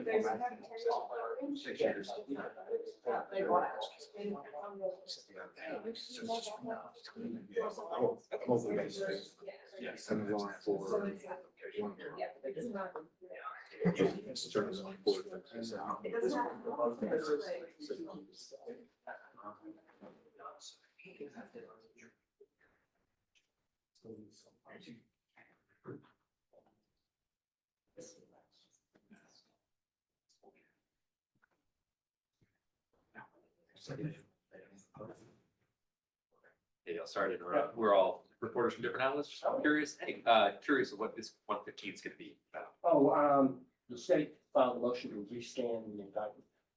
Okay. And, I responded, and the premise of it is that the OCR software changed the numbering of the enumerated acts in the indictment. Got it. And my position was, wow, that would be a miracle if that happened. And so, that's what it's got. Okay, great. Thank you. Thanks so much, Eric. All right. Okay. And that fleeting, I don't know if you guys have seen, but those fleetings come across, the motion rescan was that. No, no, the happens just disrupted everything. Well, I'll, depending on how much it is, I'll explain. Okay, thank you. All right.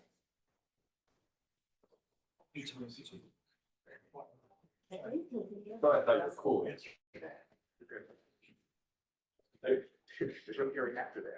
No, that's it. We That's keep it. getting surprised by yours. Yeah. I have to go back to my office and write brief. Let's do tomorrow. Is your client coming on Thursday? No, if I you, I'll be there. Yeah, we joined the motion.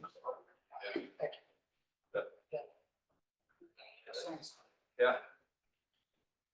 What do you work for? Writers. Oh, cool. Up here. Look. Thank you, Eric. Hey.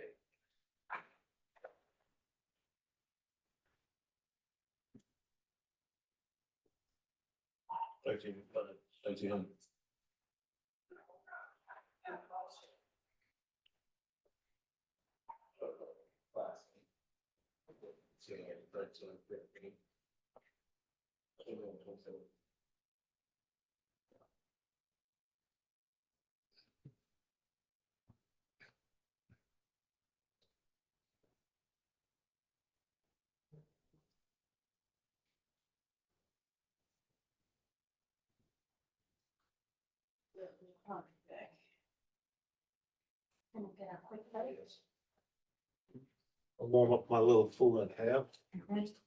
You have something in back there to warm it up? You have a microwave back I'll use this one. there? Oh, okay. I want to test out whether my computer will hook up.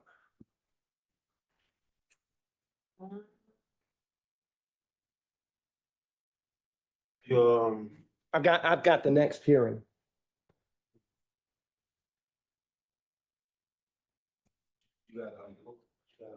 Mine's up I've got there. HDMI. Yeah, right it should- here. It would. It'll work. And so where's the connector for that? Underneath. Let's see. Whoops. Might be there.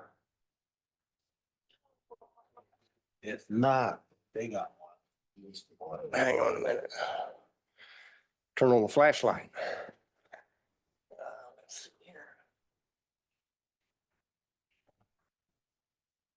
You don't have a car, what? I didn't bring one and I sat in my office and thought about bringing one.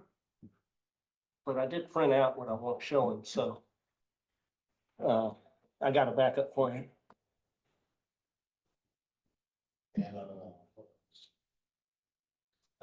Let's see here, here's some cords, let's see. Can I see an HDMI? I do not. Sometimes they have them at the tables. We'll probably get you trying to set it. Yeah.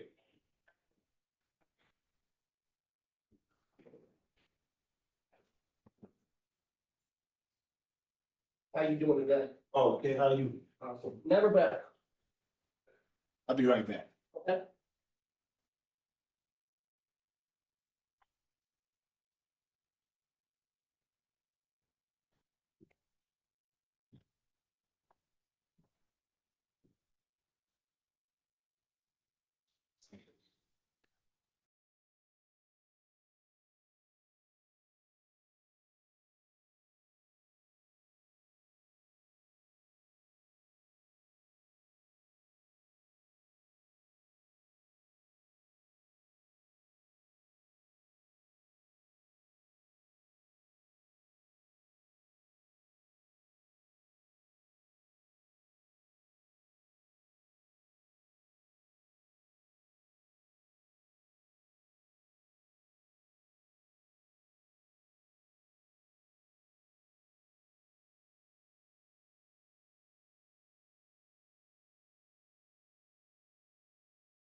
Good to go.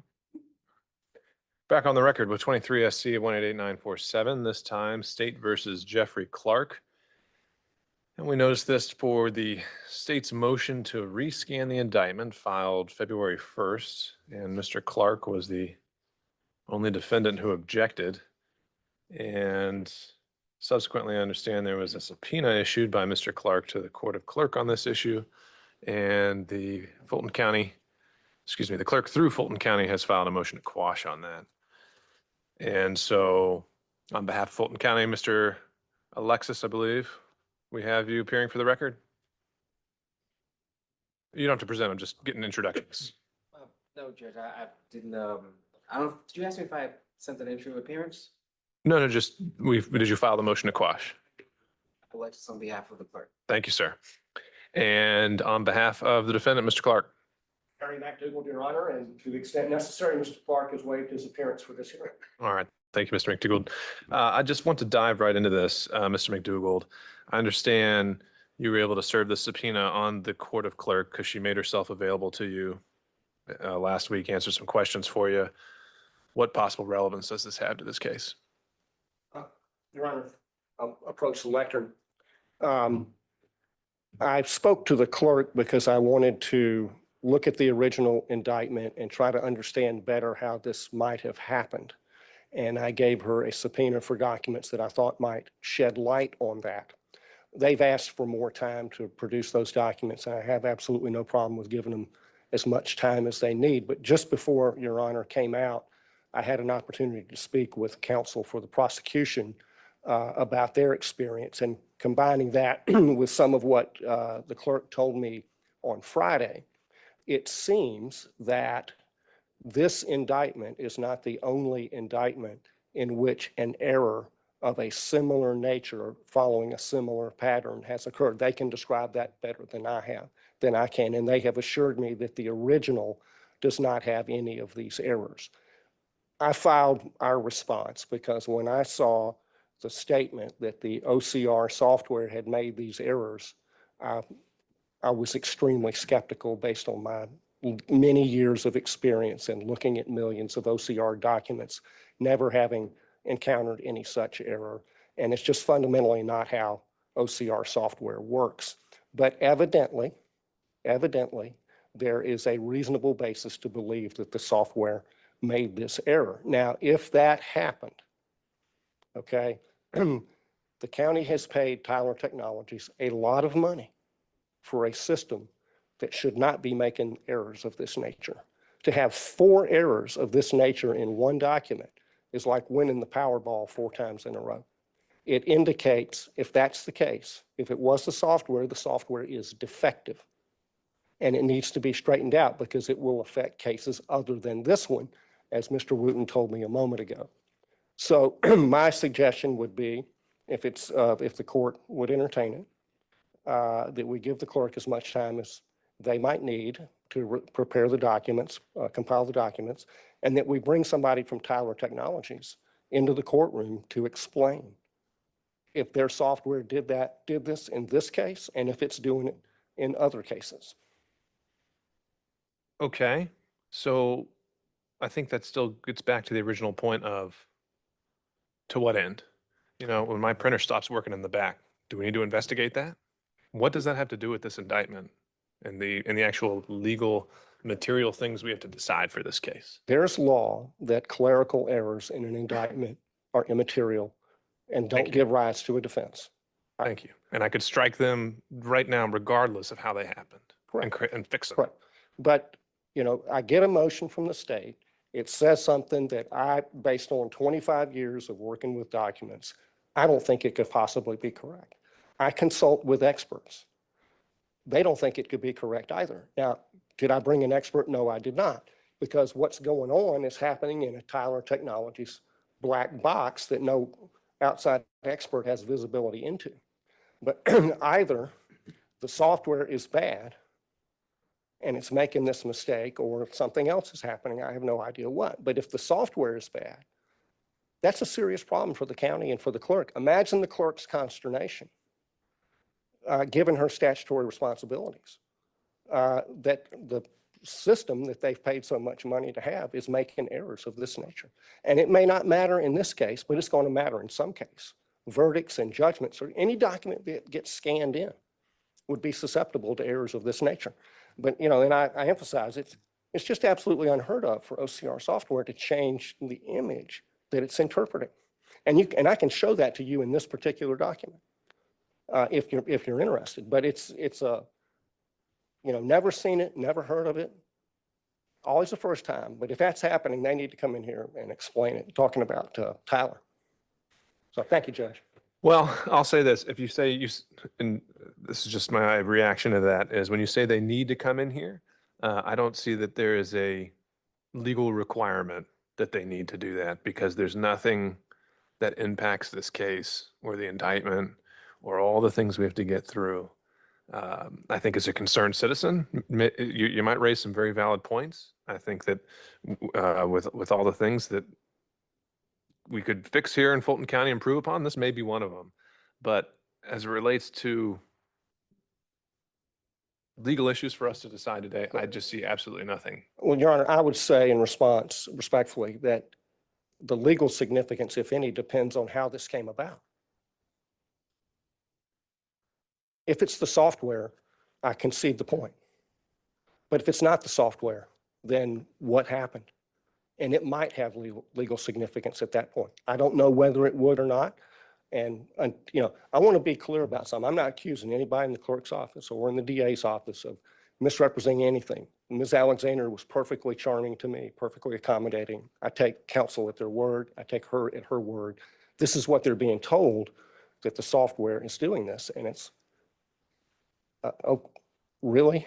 That just doesn't seem possible.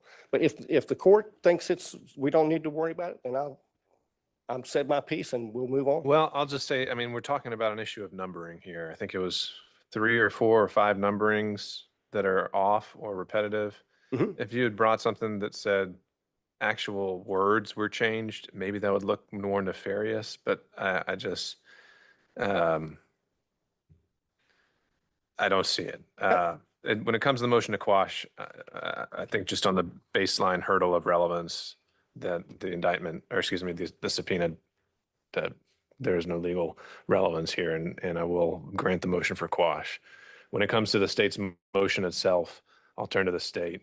Was there anything the state wanted to present, evidence or otherwise?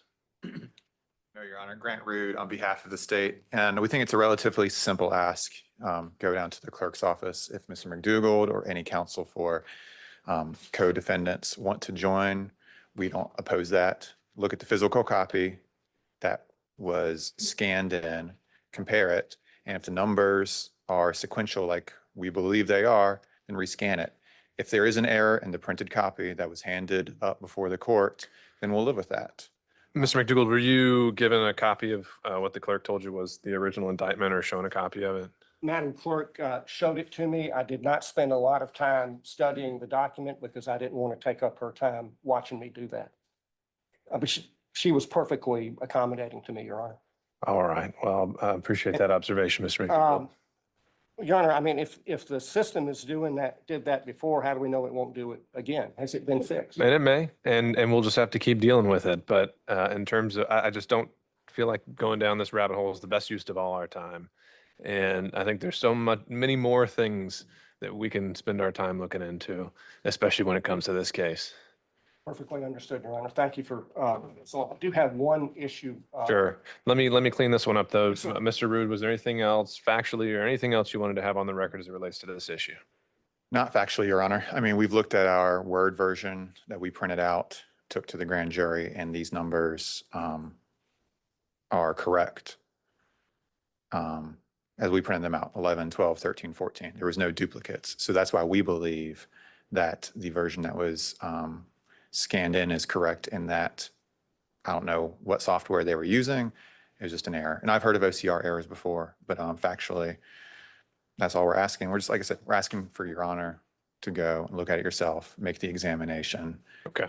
So, Well, I'll just note for the record that the issue had already been brought to my attention shortly after the return of the indictment. If it was in August, it was in September. And the clerk, Miss Alexander, brought me a physical copy of the indictment, and I reviewed it, and I saw the misnumbering. And so that is the representation that's been provided me. Again, it's a completely immaterial aspect of it. I see this more as complete housekeeping. And whether it's a rescanning or a correction under the case law, I'll grant the state's motion on that point. All right.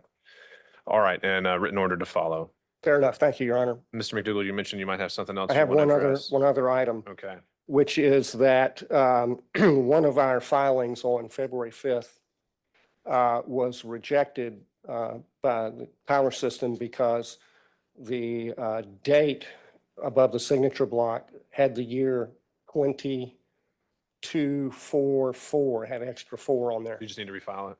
I did, and it got file stamped for the 12th. And so that's here. The file stamp was on the 12th, and my anxiety was that the deadline was the 5th. I understand. We've been dealing with a lot there. What's the title of the motion? Has it already gone through? It has gone through, and I have the email chains and the cover sheet, if I can hand that up so we can identify what I'm talking about. Sure. Well, I mean, it's fine. If you just tell me what the title is, we might have already. Okay. It's called Jeffrey B. Clark's General Demur, plea and bar, and motion to quash based on federal supremacy and immunity and lack of subject matter jurisdiction. Okay. Understood. And I spoke to noted. counsel about it, and they may need to go back to their office, but I don't believe they're opposed. Okay. No, understood. And I think that, well, I'll just have state's position on the record then. Yes, Judge. I believe we received the document Right. on the deadline, so we have no objection. We're And I think we would have also received the courtesy copy. right. So, no issues of timeliness there. Appreciate you though being wary of that. Anything else? No, Your Honor. Thank you very much. Okay. Thank you all. We're off the record. Judge.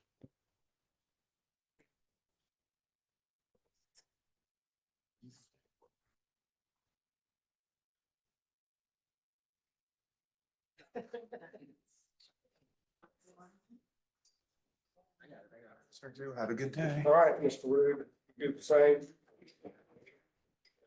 From Fulton County. Pardon me? It's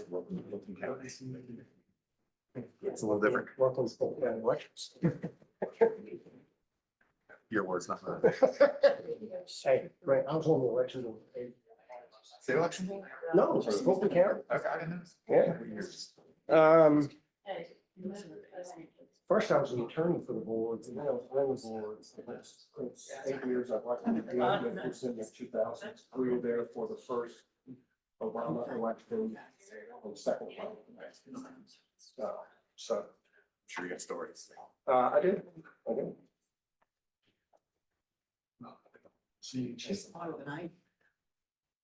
Yeah. Yeah. I probably got 25,000. Not to sell. Appreciate it. I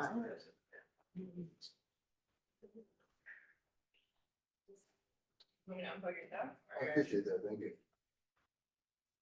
He says Aisha, right? Alyssa. Alyssa, sorry. I get it. That's pretty brief. Yeah. 3 down, 1 to go. No, what you mean? We have Hampton. I thought that was. No. So yes. No, this ain't have nothing to do with Trump. Okay. Oh,